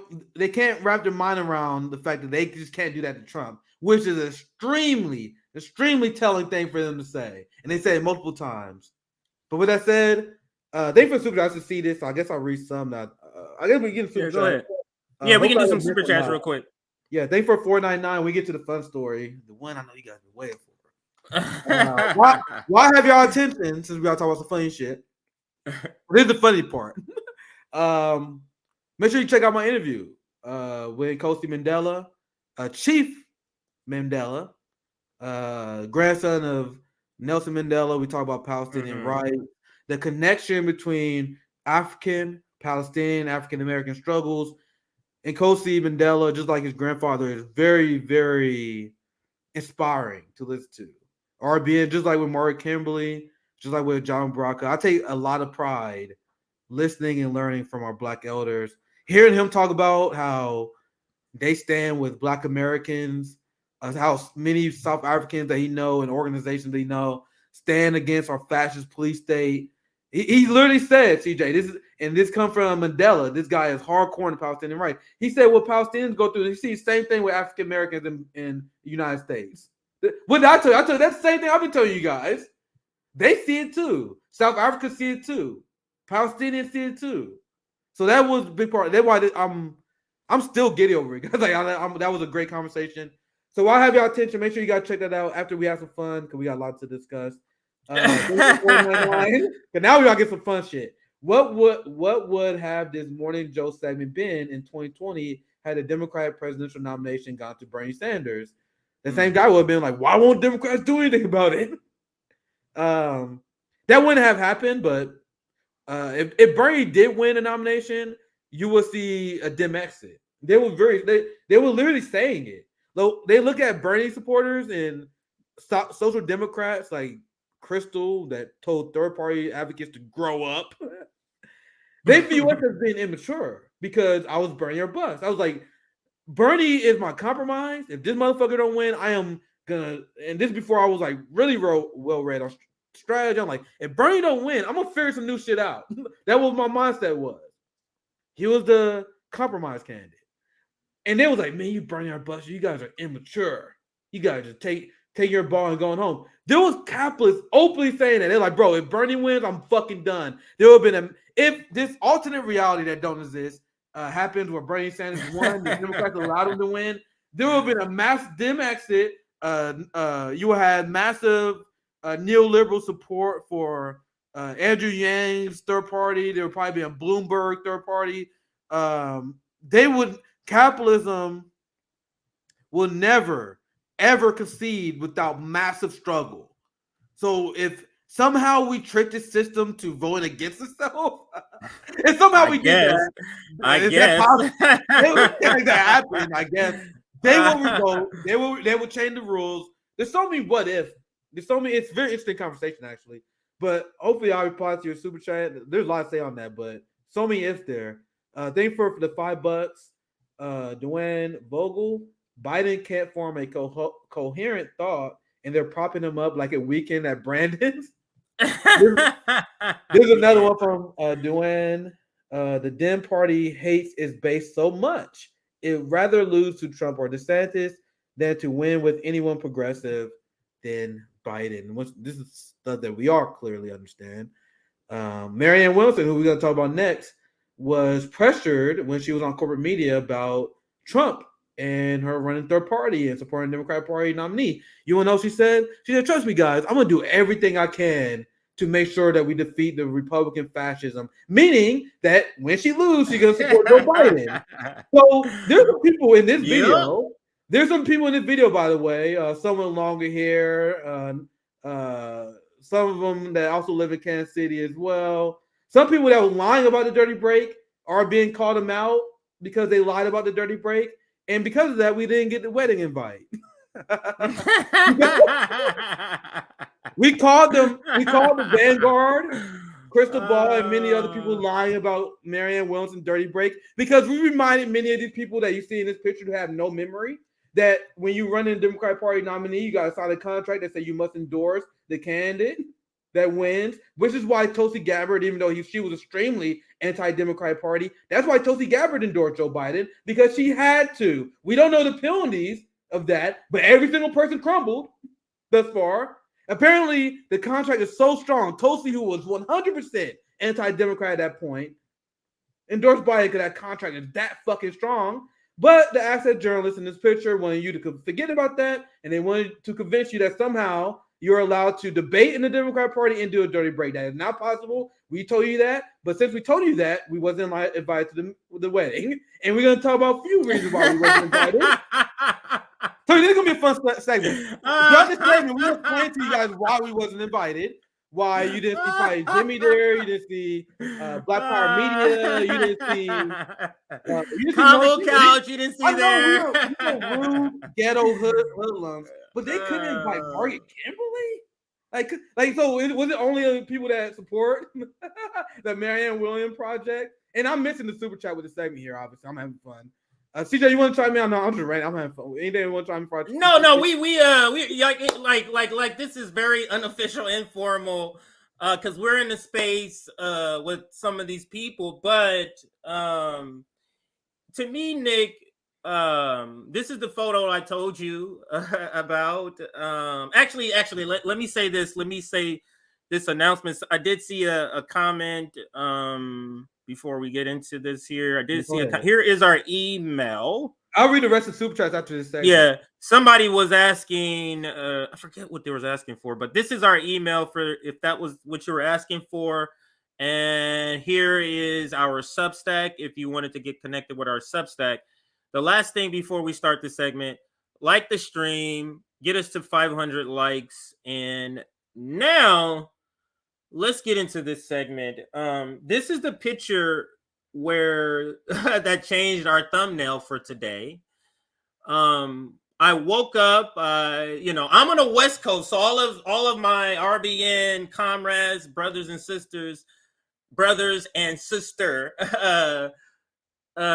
gets all this news before me, like hours. And I wake up and I'll usually see, and I woke up and I logged onto Twitter. This is literally in my feed. And I'm tagged multiple times by different people. Like, can't wait till RBN gets a hold of this picture, or you see this nonsense, or you see this access journalism. Yeah, I was tagged so much in this shit, man, because RBN, we've been one of the few that been calling out these this rising acceptable access journalism that we've seen among progressives that treat like, oh yeah, of course, we're friends. We're not gonna be mean to our friends. Ignoring the fact that the press not supposed to be fucking friends with politicians. You're not supposed to be chummy with Ilhan Omar. Not supposed to be chummy with these people. They're not supposed to be comfortable enough with you to go to your social events. We couldn't get any of the boutique left to attend the March for Medicare for All. Shambles Sawant couldn't get Marianne Williamson or anyone to tweet about Worker Strike Back. They couldn't get Bernie Sanders, Marianne Williamson to go to Worker Strike Back. Marianne Williamson couldn't go to Worker Strike Back, but she can go to the wedding. Why do you think that is? Why do you guys think that is? It's a big club, and you're not in it. A lot of people were convinced that they was allowed in this club. They subscribe to these people's channels, and they're like, man, I'm part of the club. No, this is class war. This is class loyalty. And you think I couldn't have been invited to this wedding? CJ, you think we couldn't have been part of this damn club? Nigga, last year, all we have to do is like, yeah, I know we're radical. I know we've been telling you guys that electoral politics is a waste of time, but I heard some great things about Marianne Williamson, man. I heard some great things about Marianne Williamson. Great Marianne Williamson. She can push by and left. Imagine if Marianne Williamson came on our show and I gave her the nice softball interview she was looking for. And I was telling my people, like, yeah, I think everyone should donate to Marianne Williamson's campaign. Here's the link. I really hope you beat Joe Biden, Marianne. I'll be at the goddamn wedding. Yeah. How do you think Vanguard got there? Because they magically was standing for Kyle and Kalinske, a.k.a. Jay-Z and Beyonce. They were standing for them. Yeah. Kept bringing them on the show. Make sure to ask them softball questions. Make sure to say, I agree with most of everything you're saying, like to all of their answers, right? Yeah. Now, magically, he's at the wedding. Now, wedding is just not random people, right? Or do people now invite random people to weddings? Do people now who don't live in that state and have to fly to a different state, do they now spend money on random people to go visit weddings? Is that what's happening? Or is this solidification for the vanguard that they have been their apprenticeship for the Bernie Sanders industrial complex is over? Yep. They've crossed over. They turned. Put your tassel to the other side, brothers. Put your tassel to the other side. You have graduated into the Bernie Sanders. I do want to say congratulations to the Vanguard boys because they accomplished a dream. They were very open about the fact that they were fans of Kyle Kalinske, fans of Crystal Ball. Not journalists, they're fans, right? They love these people. They want to be approved by these people, and they thought that they can lure RB that way. They're like, oh, let's Crystal Ball follow you. Marianne Williamson, have Marianne Williamson follow you. Have some of these people on this panel say nice things about you. And they thought, oh man, these people like us. They like our tweets. They went on our show before, so that we're not going to be critical. No, that's not how this shit works. Not how this shit works. They definitely try to tempt. And I see them do it all the time. They tempt people. Tempt people who will otherwise be radical, who will otherwise criticize their access journalism bullshit. Because when everyone on this photo will push a Marianne Williamson, that's bullshit. And there are people in this photo that we like. But that's bullshit. We're not going to allow that because we are friends. And then when we call these people out for it, they're like, oh my God, how dare you? I thought you guys liked each other. How dare you call these people out? Like, no, you're gaslighting the working class. You're gaslighting the left. And we are not going to allow civility politics to silence what you guys are doing. Right. When you guys are trying to get working class people to donate to a campaign that is dead in the water, is that organized for mutual aid? Wasting resources. You got Crystal Ball telling this is the bride here that third-party activists had to grow up. And I'm gonna look at A1 in this video, in this clip here, and I want you guys to know all these motherfuckers are wealthy. And this is what another argument that RBN makes that's very offensive to these people. When we told you as a Marxist, because these people are not Marxists, none of them are. These people are social democrats at best. None of these people have your class interest in mind. And when we say that, they cluster pro. Are you saying, how dare you say that? Yeah, I said it. They do not have your class interest in mind. If they did, they wouldn't be advocating voting for Joe Biden like Marianne Williamson did. They wouldn't have imperialist positions. They wouldn't be supporting the NATO-Ukraine war like Kyle Kalinske has done, like Marianne Williamson has done. Their class interest trumps all, which is why there's nothing but their class there. Well, then I don't give a fuck. We wasn't there. We don't care to be friends with these people at all. At least I'll speak for myself. At all, right? But where's the workers? Where are the union people there? Where's social alternatives? Where's Chris Smalls? Chris Smalls may actually be there. Actually, maybe he's there. Maybe, or maybe he's in Cuba. I don't know if he's still in Cuba. But the point, when I see this picture, I'm not seeing people who have my class interest in mind at all. And this is to that point, Nick. Just let me go back to this picture here. This is the point that I wanted to make. Imagine turn Marianne Williamson to Joe Biden. Yeah. And turn Ben Bridges, turn all these other people. We have Wolf Blitzer, we have Jake Tapper, we have Rachel Maddow. We have I don't even know Anderson Cooper. We have Joyanne Reed. Why would y'all be saying? Wouldn't you be going like, well, now I know why they're not covering Marianne Williamson, my candidate. Look, now I understand. Now, ask yourself this question. What critique are you seriously going to get about any Marianne Williamson campaign from the people in this picture? You tell me. And that's exactly the problem. Because it'll be one thing if they was friends, but they had legitimate criticism of Marianne Williamson. No, everyone in these pictures have, not only did they recruit Marianne, as we exposed on RBN, they manufactured consent for Marianne, had no negative things to say about Marianne Williamson at all. And that's why they do the wedding. So it's not like we're just being assholes and they've been mean, they've been adversarial to Marianne. They got this Marianne attended their wedding. They all became friends because they are not adversarial to each other. That's the problem.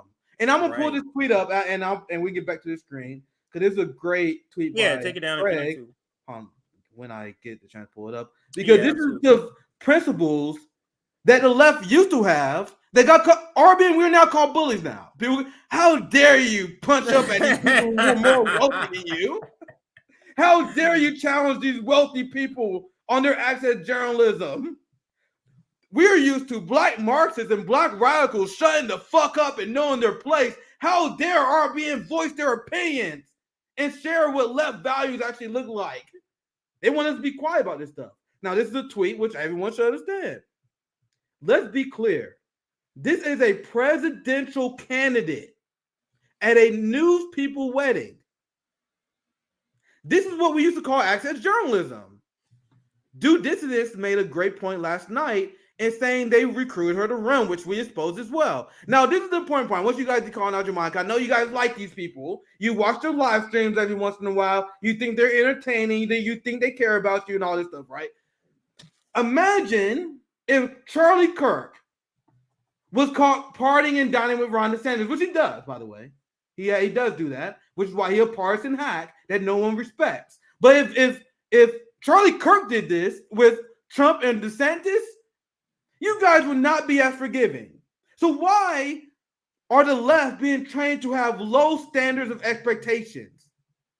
Why are we being trained to accept this shit when we are not supposed to? We became independent media to reject access journalism. Now, we are very opinionated about our beliefs. We are uncensored in our beliefs. But I still had the grandson of Nelson Mandela on our show this morning.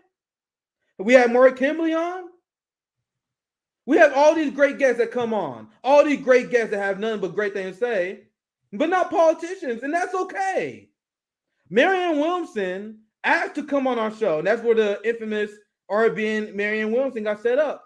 Marianne Williamson asked to come on our show because she wanted to clear the record. She wanted us to do propaganda for her because we made devastating, scathing critiques of her politics. So she asked to come on to defend herself. That is how journalism is supposed to work. You're not supposed to kiss these people's asses and then have them by the grace show up, because people say this all the time. How dare you be so mean to Marianne Williamson when she had the grace to come on your show? For one, I don't give a fuck if she come on my show. She asked to come on my show, and we're not supposed to be nice to them because they do. Now, if Marianne Williamson, if they was adversarial to her, would she show up to the wedding? No. That's the Absolutely problem. not. Nick, when you get married, send her a copy of the video, the stream you did with her, and the invitation to the wedding, and see if she show up. It's completely ridiculous. And what I hope that the U.S. left, who listen to them, I hope this is some of the things that wake them up out of reality here. That it is not possible. The professional managerial class, the petty bourgeoisie, is trying to convince you the same thing that the ruling class is trying to convince us of. We can accept donations and it doesn't affect us. We can be friends with her and it doesn't affect our reporting. It's a complete lie. Bullshit. And they're trying to convince you of that. Go ahead. And it's not just a difference in opinion, guys. Why we go hard on this Marianne Williamson. It's a lie. These people lied for Marianne Williamson. They lied about the dirty break, which we exposed. We exposed them lying about the dirty break and watch them. Listen to the Vanguard, Brie, and a few other people, how they talk about that lie that they told people. Yeah, they still haven't fully admitted that. As of recently as 2 weeks ago, I've heard the people in this picture speak on this. Yeah, if she would have did it, and they still not describing it as if it's possible. She clearly has already said in multiple interviews who she's pushing, the Democratic candidate. She's already said that, and they're still not even acknowledging it, Nick. And then and many people in this photo literally lied about that afterwards. Like after she said multiple times that like she had an MSNBC interview, which was the most damning of it, right? Where she said, "Yeah, I'm gonna do everything I can to beat the scourge of Trump, the fascism of Trump," some liberal bullshit like that, right? That interview alone, let alone all the other evidence that we had, there was so much evidence that was a lie. But she did an interview the day after they all was pushing that lie that killed it, and guess what? None of them covered it. That was the one Marianne Williamson segment that they didn't do. Whenever Marianne Williamson does anything, you can count on Cal and Crystal in the Vanguard to do a segment on it. But the one interview, she pretty much killed the dirty break. All of a sudden, this goes quiet. All of a sudden, we're not covering Marianne Williamson today. Very interesting how that works, right? Right. Right. Because notice how they don't. You notice now, ask yourself this question. Because multiple polls have come out since that one poll that they keep referencing, 10%. Multiple polls, Nick, has come out that have included her. Now, multiple polls have come out that has not, but multiple polls that have come out has included her, none of which has matched the 10%, Nick. Some of which got her in single digits, like 2-3%. Do you think any of them have a word about it? And has put out a stream about it? Yep. No. Yep, and they lied about the dirty break. They lied about creating a new Bernie movement. Remember when this whole conversation came out? And we were asking what you would think would be common sense questions. When Gavin and many other people, the Vanguard, when Crystal and Kyle was like, we're going to recreate the Bernie movement. Why not? Why not recreate the Bernie movement? And we asked a simple question. What are you going to do when Bernie Sanders and progressive electors are not on board with your strategy? Man, you guys are being negative. You guys are killing our vibe. Then Bernie comes out and says he's not going to support Marianne Williamson and he's going to support Joe Biden. Exactly what we told them what happened. And then they all did videos acting surprised about this.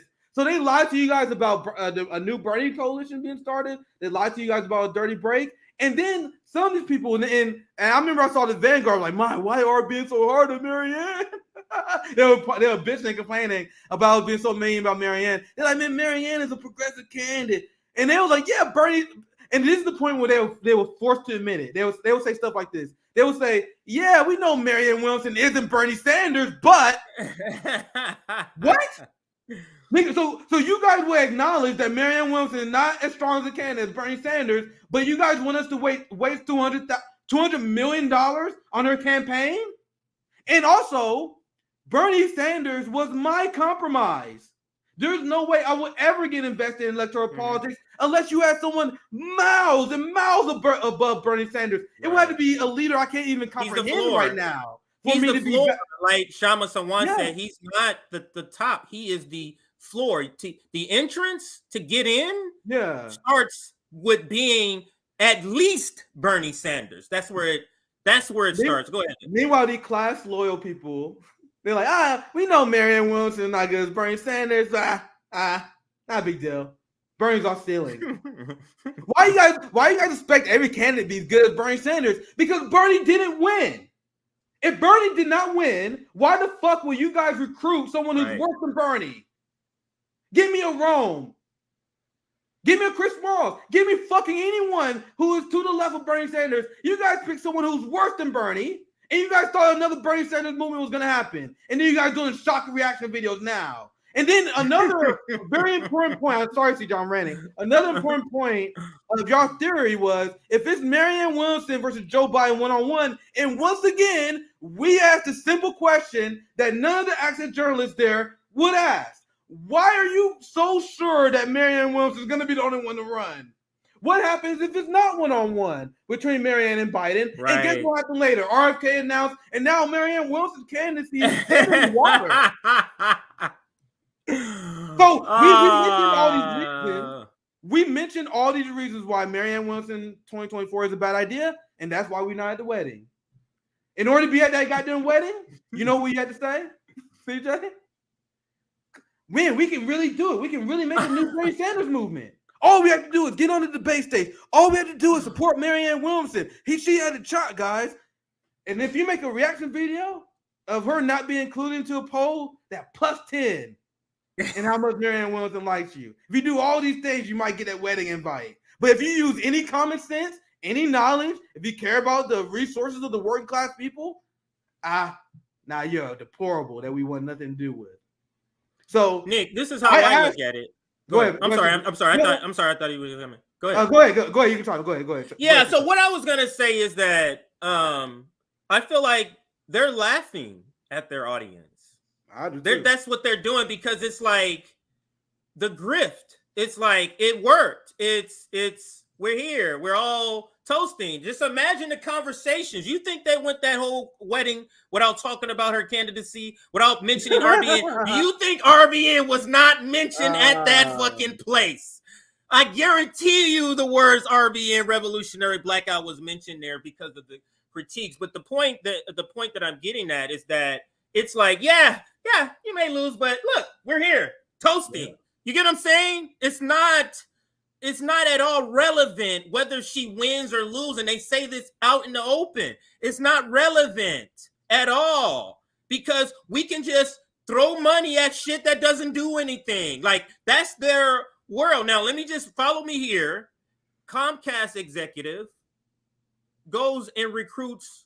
They see what's happening. Hey, Bernie Sanders is getting up there. Let's have a meeting with Joe Biden's team. Convinces Joe Biden to run.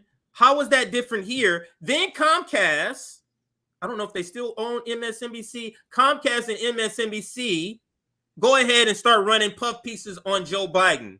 Never talking about his bad polls, only talking about his good polls. And then you see the Comcast executive out with Bernie Sanders, out with Morning Joe and Mika. Could you imagine, Nick, after that interview they did on Morning Joe, when they interviewed Joe Biden about Tara Reid, could you imagine a photo coming out at a wedding with Joe Biden, Mika, and Joe Scarborough together?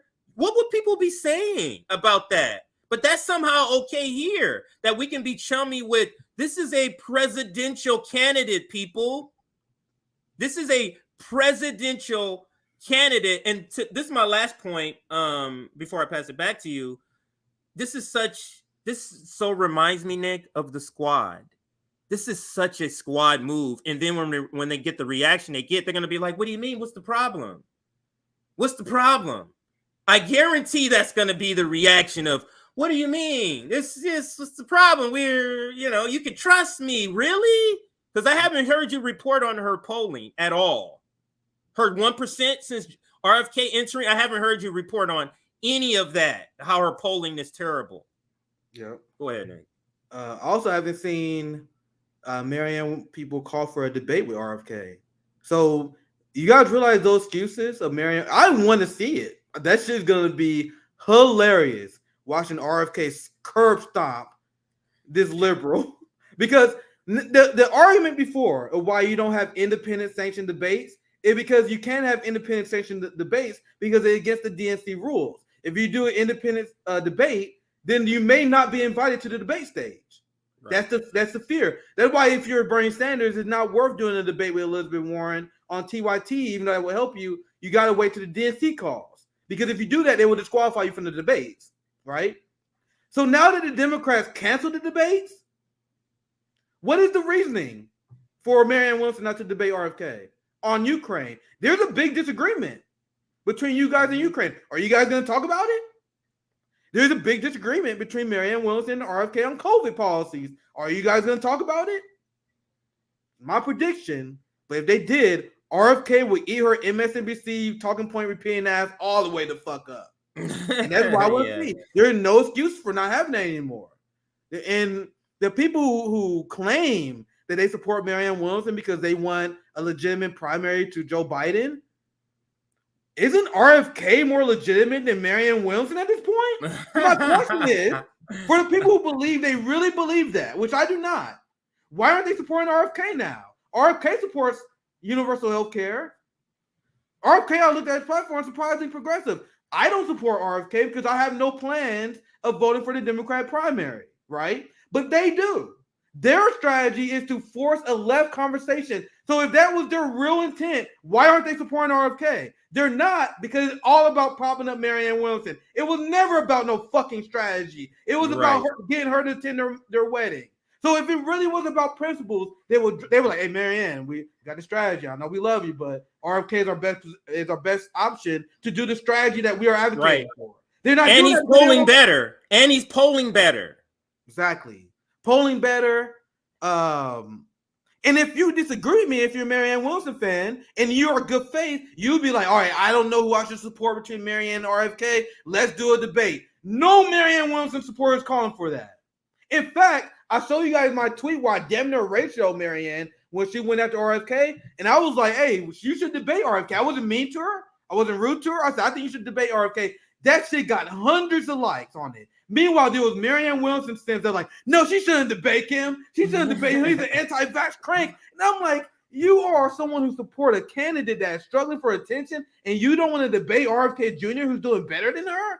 That seems like you don't have confidence in her. It seems like you're not serious about this shit, and they're not.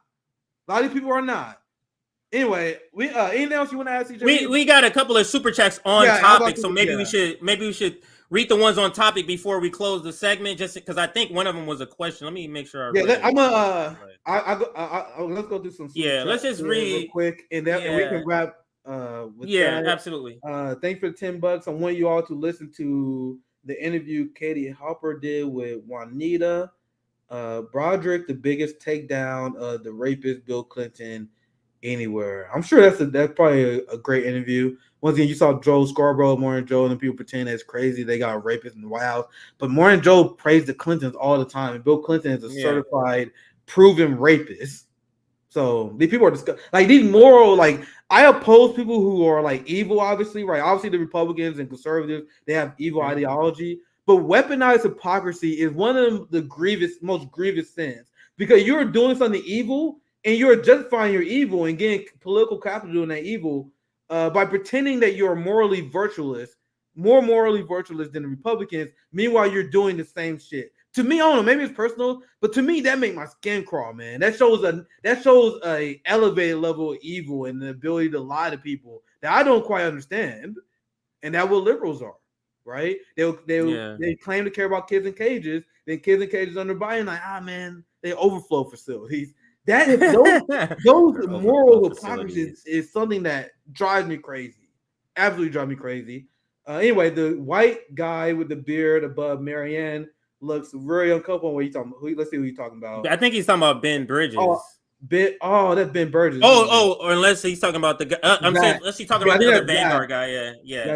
I think that's Zach. Y'all come from Slack, man. This is this first big political event. They made it, guys. Congrats to the Vanguard.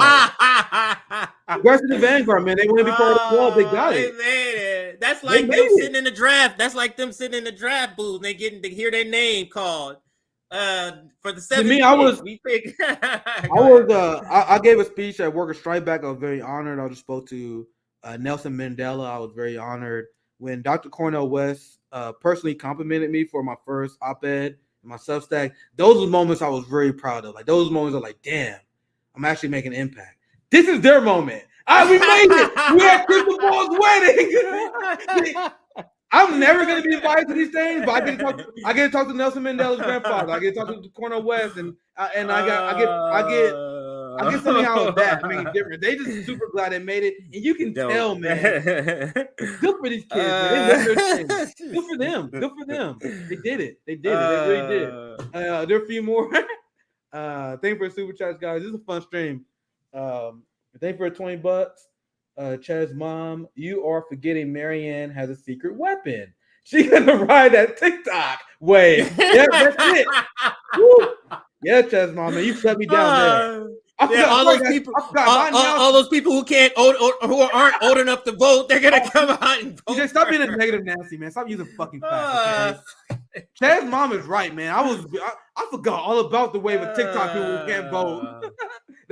That's gonna in the wave of TikTok that's not even that viral. But anyway, great comment. Thank you for $20. Ben Burgess shared a screenshot of your stream. That boy is big mad. I wonder why. I wonder if he's big mad. I would love to debate Ben Burgess. I would love to debate Ben Burgess. He was one of the people that like, man, I'm down to debate anyone. Then I saw he's garbage. Like Ben, he was like, I'm down to debate anyone. And then I saw people tag me in his tweet, and then never people like, why don't you debate anyone? Nah, fuck that shit. But anyway, that's funny. I'm glad that they get to see the criticism, because I want to see if they're a good faith. We are making a legitimate access to journalism criticism. I want you guys to catch yourself, because it's easy to get caught in the sauce. They may not realize. I think they do, but maybe you guys need a wake up call. The civility politics among independent media have been going on long enough. Like everyone want to be super nice so they can get invited on each other's shows and all this shit. Nah. You're either right or you're wrong.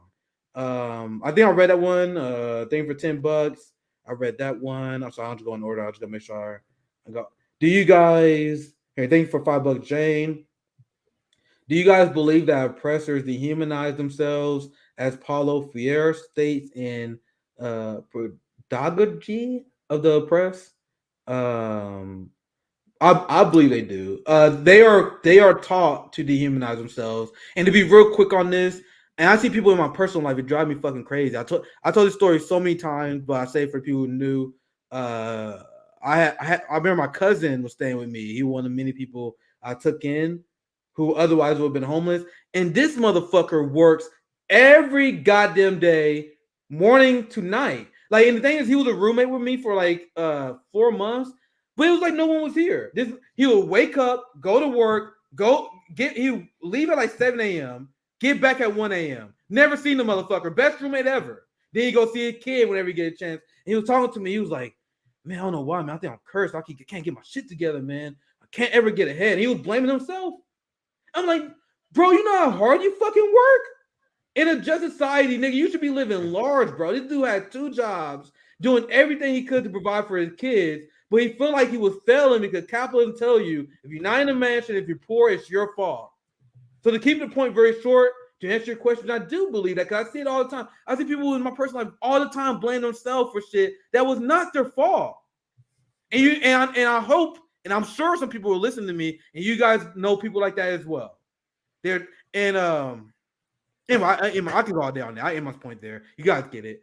I can go all day on that topic. They're like black elders, like when black workers, their labor value is being stolen. Wealth being stolen by the police state. But the answer that comes from Killer Mike, I might do this segment later this week. Killer Mike, like, man, black people need to be more assertive. Pull yourself up by your bootstraps. There's nothing that a worker can do, pulling themselves by the bootstrap, that will stop them from having their wages spoiled by capital.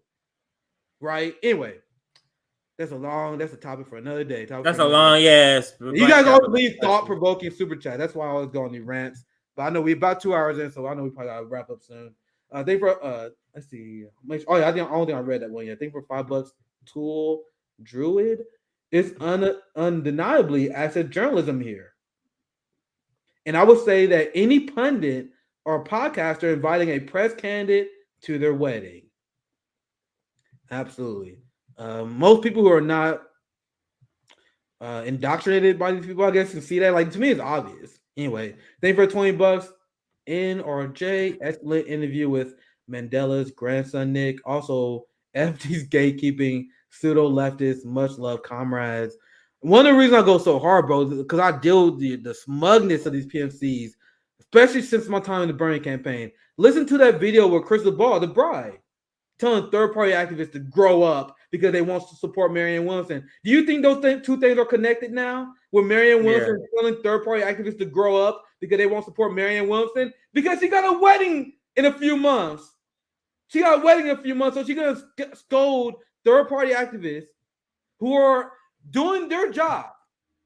Like PMC fucks, Democratic operatives are so used to a pacified third-party movement. Well, I think they made the biggest mistake where they're like, it's cool. It's okay if you don't support us. You're still an ally, though. Oh, it's okay if you vote for just. You don't have to vote for just. I get you scared. No, third-party activists need to stop doing that bullshit. You want to know why? Because it has not worked. This thing where you guys say it's okay to support Democrats in a third party, what has that led to? Jill Stein getting 1%, Harvey Hawkins getting 0.2%. Is that strategy working with you guys being tolerant of people voting Democrat? I say it's not. So at what point do third-party activists actually make their argument? When Marianne Williamson announced his candidacy, me and CJ were very open about the fact that we about to cut the legs out of this motherfucker because I am a third-party activist and I do not apologize for it. And I'm going to make my argument. So if someone is going to sheep-herd people to the Democratic Party, it's upon me to make the argument and convince people on why that's a bad idea. And they can't debunk my ideas, so they appeal to civility politics. When they say, oh my God, RB is so mean. Why are you so mean to Marianne? Fuck that. I'm a third-party activist, and I'm going to advocate for it. Unlike many people have done, that shit will What the Holly Hawkins strategy? I get Republicans are the worst. I get why you wouldn't vote for me, but maybe consider it. Horrible strategy. Thank you for the they were $5, Eric. When Bernie showed up to Crystal and Kyle's wedding, did Bernie make Kyle sit out on his own? We got joke tellers in the audience. Either our audience comes out with some super base ass facts and comment that's way smarter than me, or they're funny as hell. Much love to our community. A few more here. Thank you for the 199. Cool Blue. Not invited. Not being invited was the win. Hashtag congrats. And this is my position. Like, if you do this and you have Marianne Wilson attend your wedding as of someone in the press, you better have some fucking receipts. You better have some evidence of you being tough on them. That's the sin here. Like, if Marianne Wilson was criticized by these people regularly and she attend, we'd be having a completely different conversation. Still be kind of access, but it's a completely different conversation. The problem is they do this wedding. They have this big social club that you're not a part of. Can't emphasize that enough. But then they also are cheerleaders and they lie to their audience about them. That's the problem, at least to me. Anyway, thank you for the $10. People, log 66. Make sure I give you a shout out. People who think of themselves as left don't realize that the 1930s, the main support for Hitler, this is such an important point, came from the establishment left at the time, the National Socialist Party. Well, you had liberals that was opposed to socialists and communists so much that there was 100% with the fascists winning, and that has been the long-standing tradition. When you have people and the establishment, I think you got it right here. I just got to be careful here, because when you have neoliberals that prey on people not knowing terms, and they will say, it's actually with the left that caused the rise of Hitler, but they're actually talking about liberals and social democrats. They will say this half truth to make people think that socialists and communists was helping Hitler, even though it was the exact opposite. It was the liberals and social democrats that led to that facilitated the rise of Hitler. But anyway, that's a story of another time, and I'm not going to pretend to be expert, but I just want to explain that basic concept. Let me make sure I didn't miss any. I think I read that one. Thank you, Christian, for $5. I think I caught up. Let me make sure. I'm going to do a quick check to make sure I missed new one. Just quick check here real quick. I think we're done here, right? So any other stories you want to know? I'm pretty much done. Yeah, no, I was looking through there to make sure we didn't have it either. I have stories, but we can do those tomorrow for RBN Live. Thank you for $4.99. I honestly thought this pic was fake. He was like, no way. Andrew was like, no way. No way. No way they would do this. No way they would be this honest about it. That's funny. Andrew. And you were wrong. Andrew like, no way they would we could have went on another hour on this, but we have time constraints. So literally, we could go through another hour. If we did content where we can just point out how, wait a minute, I wonder if this is tied to your access journalism, how they're forcefully pushing certain points about her. Like, how can they hold their heads up high after to this picture? I don't understand. Like, how are you going to promote her at this point? People are going to be like, what? Did she tell you to do this at the wedding? Like, how can you hold your head up high after this? I don't get it. Crystal is very sus, because Crystal was in many of these people that are pushing Marianne, like the Vanguard as well, used to push third parties. Like Mike Figueroa used to push third parties. Crystal used to sound I remember this clip vividly because we followed each other. I've seen her work, even things I disagree with. She used to be way more anti-two-party duopoly recently. Like during the Build Back Better, she used to criticize Build Back Better. Then she went from criticizing Build Back Better to all of a sudden her criticism of Biden was that they didn't implement Build Back Better. There was a lot of shit that Crystal Ball went through that was obvious to people. And she went from that to now wagging her finger at third-party activists. Now, this is a few months ago. We didn't know this in hindsight. She has that unbelievably cringe rant about growing up. And then a few months later, she has a wedding that Marianne Wilson attends. Disgusting. That rant was planned to get her to her wedding. Because remember that when that rant happened, CJ, there were a lot of Breaking Point fans. They was like, "Whoa, Crystal, what the fuck happened to you?" I don't know if you saw that, but a lot of people like, "Whoa, what happened to Crystal?" Changed up like they all. they had that marriage. They had that wedding plan. They had that wedding plan. Yeah, I saw Kyle. I'm not gonna play. I'm not gonna put that up. Hey, you got.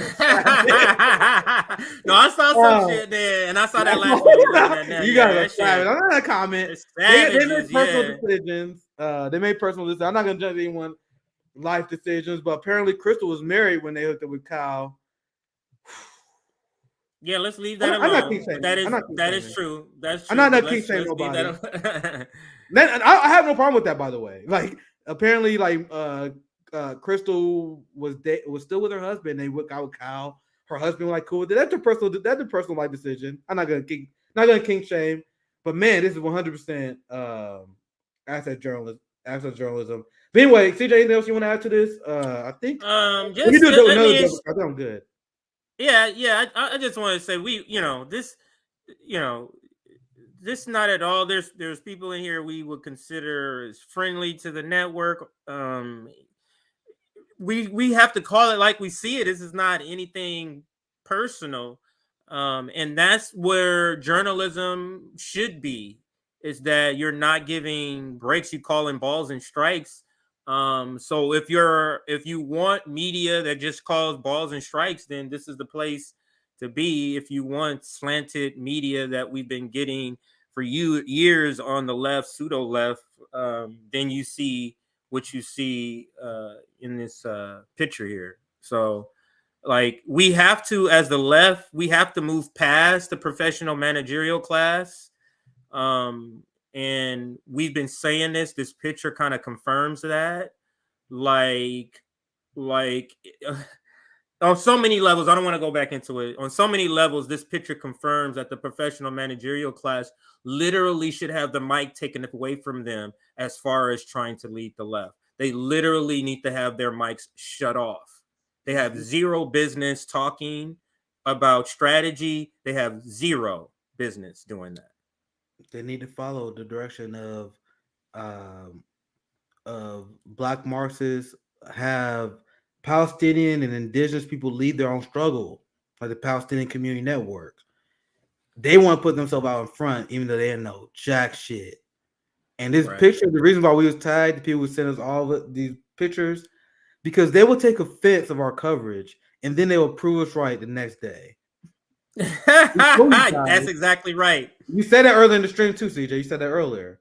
We told you guys that they're favorable Marianne. They support Marianne because they're friends with her. Then this picture come out. People thought we were exaggerating. Man, they make our argument really easy to make. Yeah, because friends, like regular acquaintances, don't get invited to weddings. Acquaintances don't get invited to weddings. People, go ahead, Nick. I saw 3 more super chats that came in. These will be the last 3 super chats I read, so no slight on anyone who sent some in. We do thank you, but we do have to. Yeah, both of us, I think, had to get out of here. So thank you, Purple Philosophy. I definitely want to make sure I read this one. Happy I can help give you guys a super chat. Keep up the great job on having on activists. See, these are the people I want access to, not people who want to be presidents because they want to go on a book tour later. Do not lose sight of this mutual aid movement that you have started. We haven't started. I've got to be clear. We are reviving the conversation about mutual aid because it has been killed in the United States and the left ever since I've been following it. Like before RBN, YouTube channel to talk. We didn't invent it. I cannot emphasize that enough. Cannot emphasize the fact that we did not invent the concept of mutual aid. But isn't it funny how the entirety of the boutique left never mentioned it? It wasn't until RBN got platform until this shit was even talked about. Anyway, we need a mutual aid summit, and I will be reaching out soon. I think that's a great idea. Definitely reach out to me. I know Purple Philosophy. We've seen them around. A friend of the show. So if you have any mutual aid activists, and this is just in general, like I'm willing to say this, if you got a mutual aid event, any mutual aid organization, you want to come promote it, you got open invite on my show. Like that's me. That's me personally saying it. I can find a time slot for you. That's my number one priority as a citizen journalist to promote mutual aid. So Purple Philosophy, feel free to DM me. Even if we can't do it long, even if I can do just a 1 hour, I'm all down for that. We can do information on that later. Last 2 super chats. Thank you for $20, Justin B. Such a bummer that Bree is buying into the anti-strategy. She should know better. They should all know better. Bree is proud to have voted for Joe Stein, but not enough to support the Green Party strategy. Too bad. And Bree, and I said this many times before, I still believe it, have a very important role of introducing more left ideas into the PMC mainstream. Like when you look at her fault, and she will openly admit this. She even said this on my show that she has a more bourgeoisie base. Obviously, way more people listen to her than what she do. So I think she has a important role of introducing those ideas to people. We just need to be more consistent on strategy. What Bree does, she voted for Joe Stein, which instantly makes her better than all the Biden voters, right? But we can't just do this thing where we just support the third party after the Democrats lose, because the third party is a movement that must be built. If you are supporting Democratic Party primary challenges, if you're wasting our resources on that, those are resources that are not being spent on building a third party movement. And that is what I want people like Bree to understand. People who are so close to our position, because I think Bree is actually close to our position, because she votes third party, but she supports Democratic candidates. That's close, but not the same. She's just super close.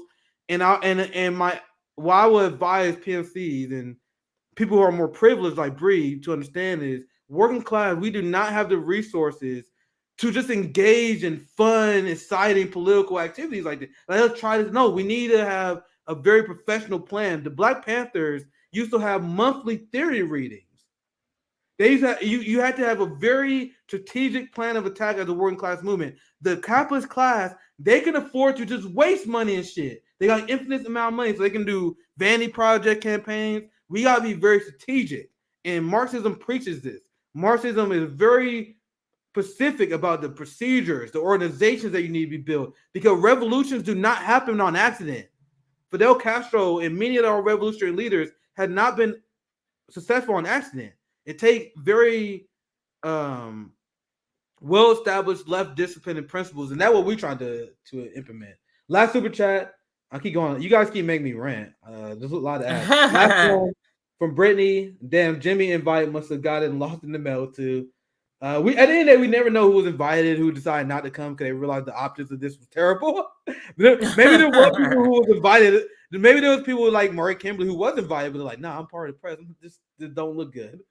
Or they just said, "Oh yeah, taking a picture is not a good look." So no, I'm not gonna be in any pictures. Yeah. Probably people like that. Some of the people may have been there, but they were smart enough not to take a damn picture. Jimmy definitely wasn't there.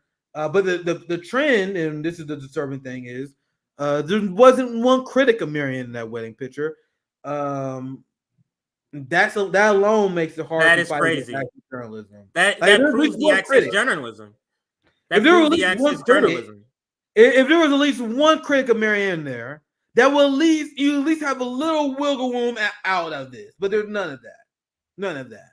But anyway, CJ, I'll pass to you. I think we got RBN live tomorrow.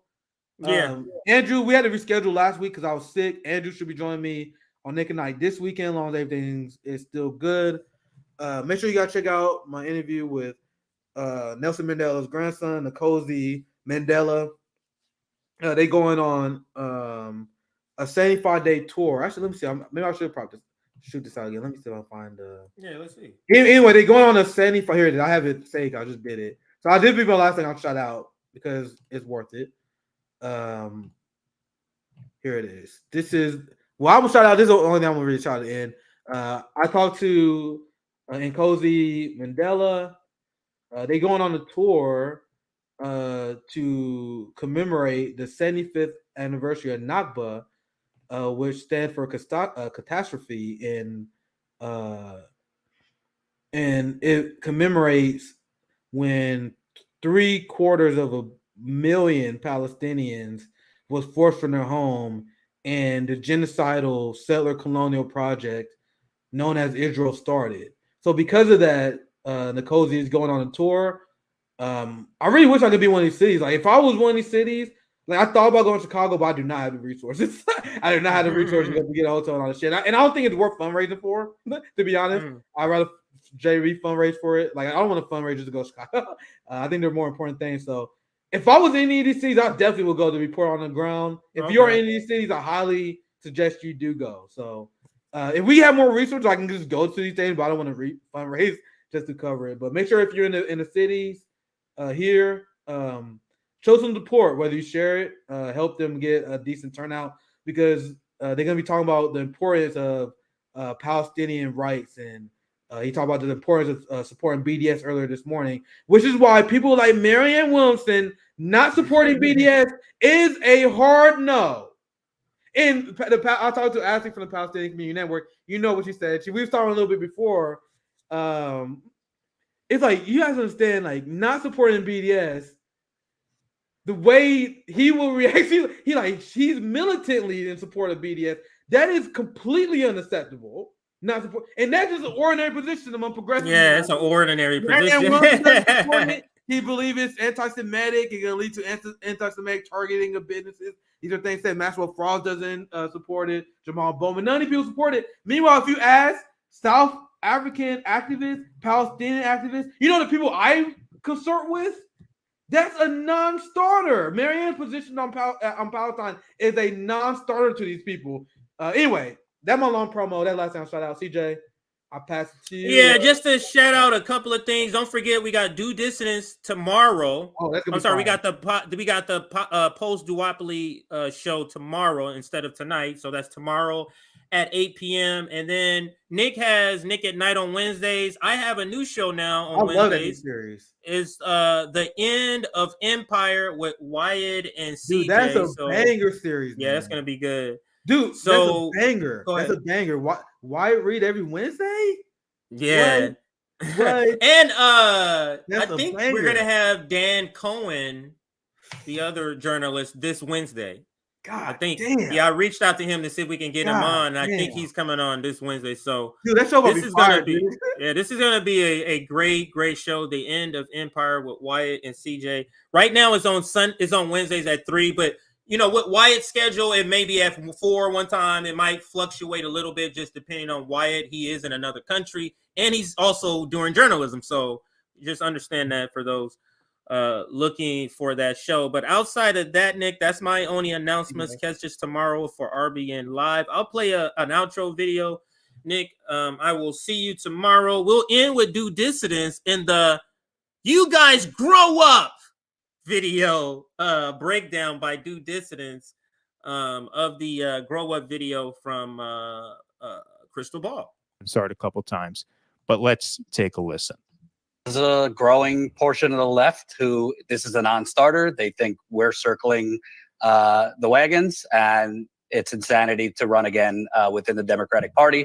Would want Marianne or somebody else to skip it and run as a third-party candidate. My view is simply, I don't have a problem with a third-party candidate, but I just look at what within the last 5 years has been the closest thing to victory. For everyone's despair and deflation, not so long ago, Bernie was like on the 5-yard line of winning the Democratic nomination. I think Bernie's campaign had some self-inflicted wounds, but Bernie Sanders, I mean, remember, Chris Matthews was railing and hysterical that the Nazis were invading Paris after Bernie won Nevada. He was assumed for like a couple days that he was about to win the Democratic nomination. So it's not so long ago within the Democratic Party, an actual progressive had a chance to win the nomination. We can't really say that about a third party candidate. That doesn't mean you don't try to grow a third party movement. But what do you say to people who are critical of Marianne or anyone that's going to run again within the Democratic Party? All right. Now, if you guys don't mind, before Crystal answers that, I think we should give our own takes on the question itself. This idea that Bernie was on the 5-yard line was a mirage.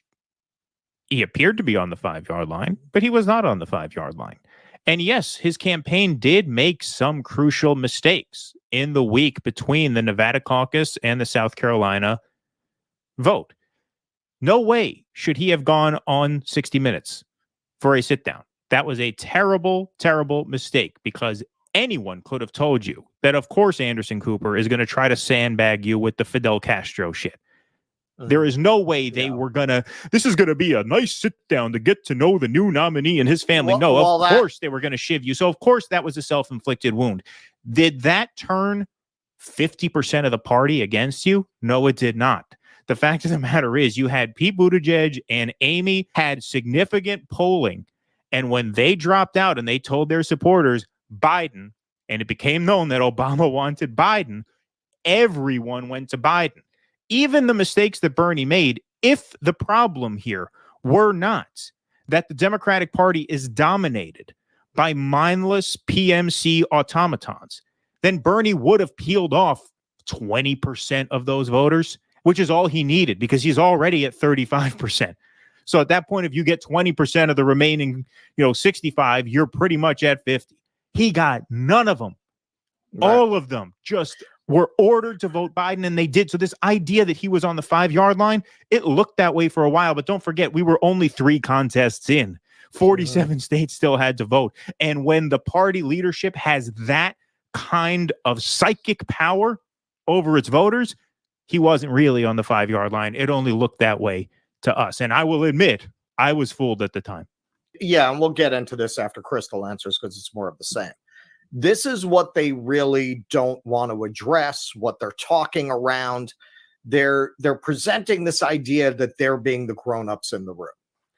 But if you're being a grown-up, why do you believe in make-believe? Because as you just laid out, just because he won the first 3 states, that's like saying, well, this horse was out in front in a rigged race. Right. So the horse almost won. No, the horse never almost won.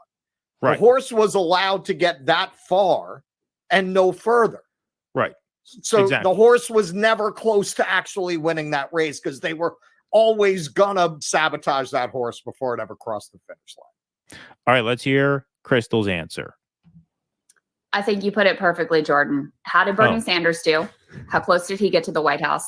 How close did the Green Party get to the White House? It's simple. I mean, well, it's actually not that simple. The Green Party was on the ballot in November, which is more than I could say for Bernie Sanders, right? I mean, yeah, they had no shot. But so actually, technically, they got closer to the White House because they were on the ballot. They were still in the election in the final November. round, right? Yeah, exactly. So, we don't have to, like, I don't know if people have noticed, there's a lot of crises going on in the world. There's a far-right movement basically trying to end democracy in our country. Working people are suffering every single day. And the We've got a Democrats climate crisis that's unfolding. Right. I mean, continued. Right. As if the Democrats are paying mind to this. They're trying to preserve democracy by trying to ban speech. Right. Trying to smear their opponents as Russian agents, which we're going to get to in our next segment, a systemic effort to flat out lie and say that people who had dissenting points of view, both on the left and the right, by the way, were enemies of the state. These are the gatekeepers of democracy. I know Crystal Ball doesn't believe that because she makes that similar point all the time. But that's not a point for the Democrats. Yeah, I don't know. I don't know what's going on with her. I would say it's Kyle, but he's not usually taking this line. So I don't know what's happening with her. I've noticed that a lot of people who used to like her have been turning. There's like the first clip I've seen where I'm saying, what is she thinking? What is going on with her? Like I've always given her a lot of credit. I've actually said in the past that she was the best we had in terms of someone representing left politics in a professional, polished way. But this argument, it doesn't make any sense on its own premises. I don't know why she's arguing this. We've got a climate crisis that's unfolding. I mean, continued insane instances of police brutality that just make you want to weep and scream and your stomach churn. And they want to wait around for some theoretical revolution. I'm sorry, grow up, get serious. This is a actual path to having an impact on the issues that you claim to care about. I'm sorry. No, it is not. No, it is not an actual path. And it's pretty insulting to say that people like the guys over at RBN are sitting around waiting for a revolution. Shama Sawant's not waiting for anything. Shama Sawant's formed an organization called Workers Strike Back. They are going to build a national labor movement, and possibly a new party will come out of that. They're not sitting around waiting for anything. They're actually going out and delivering wins for people. Now, I know Crystal would say she's all for that, and that's all well and good. But the idea that unless you are competing for the Democratic nomination, you're simply sitting around and waiting for a revolution, that is, A, just extremely insulting to people who are actually doing a lot of great work that's actually resulting in wins for people like housing, Amazon tax, a $15 minimum wage, which Shama Sawant won 10 fucking years ago, and your Democratic Party still can't get it done.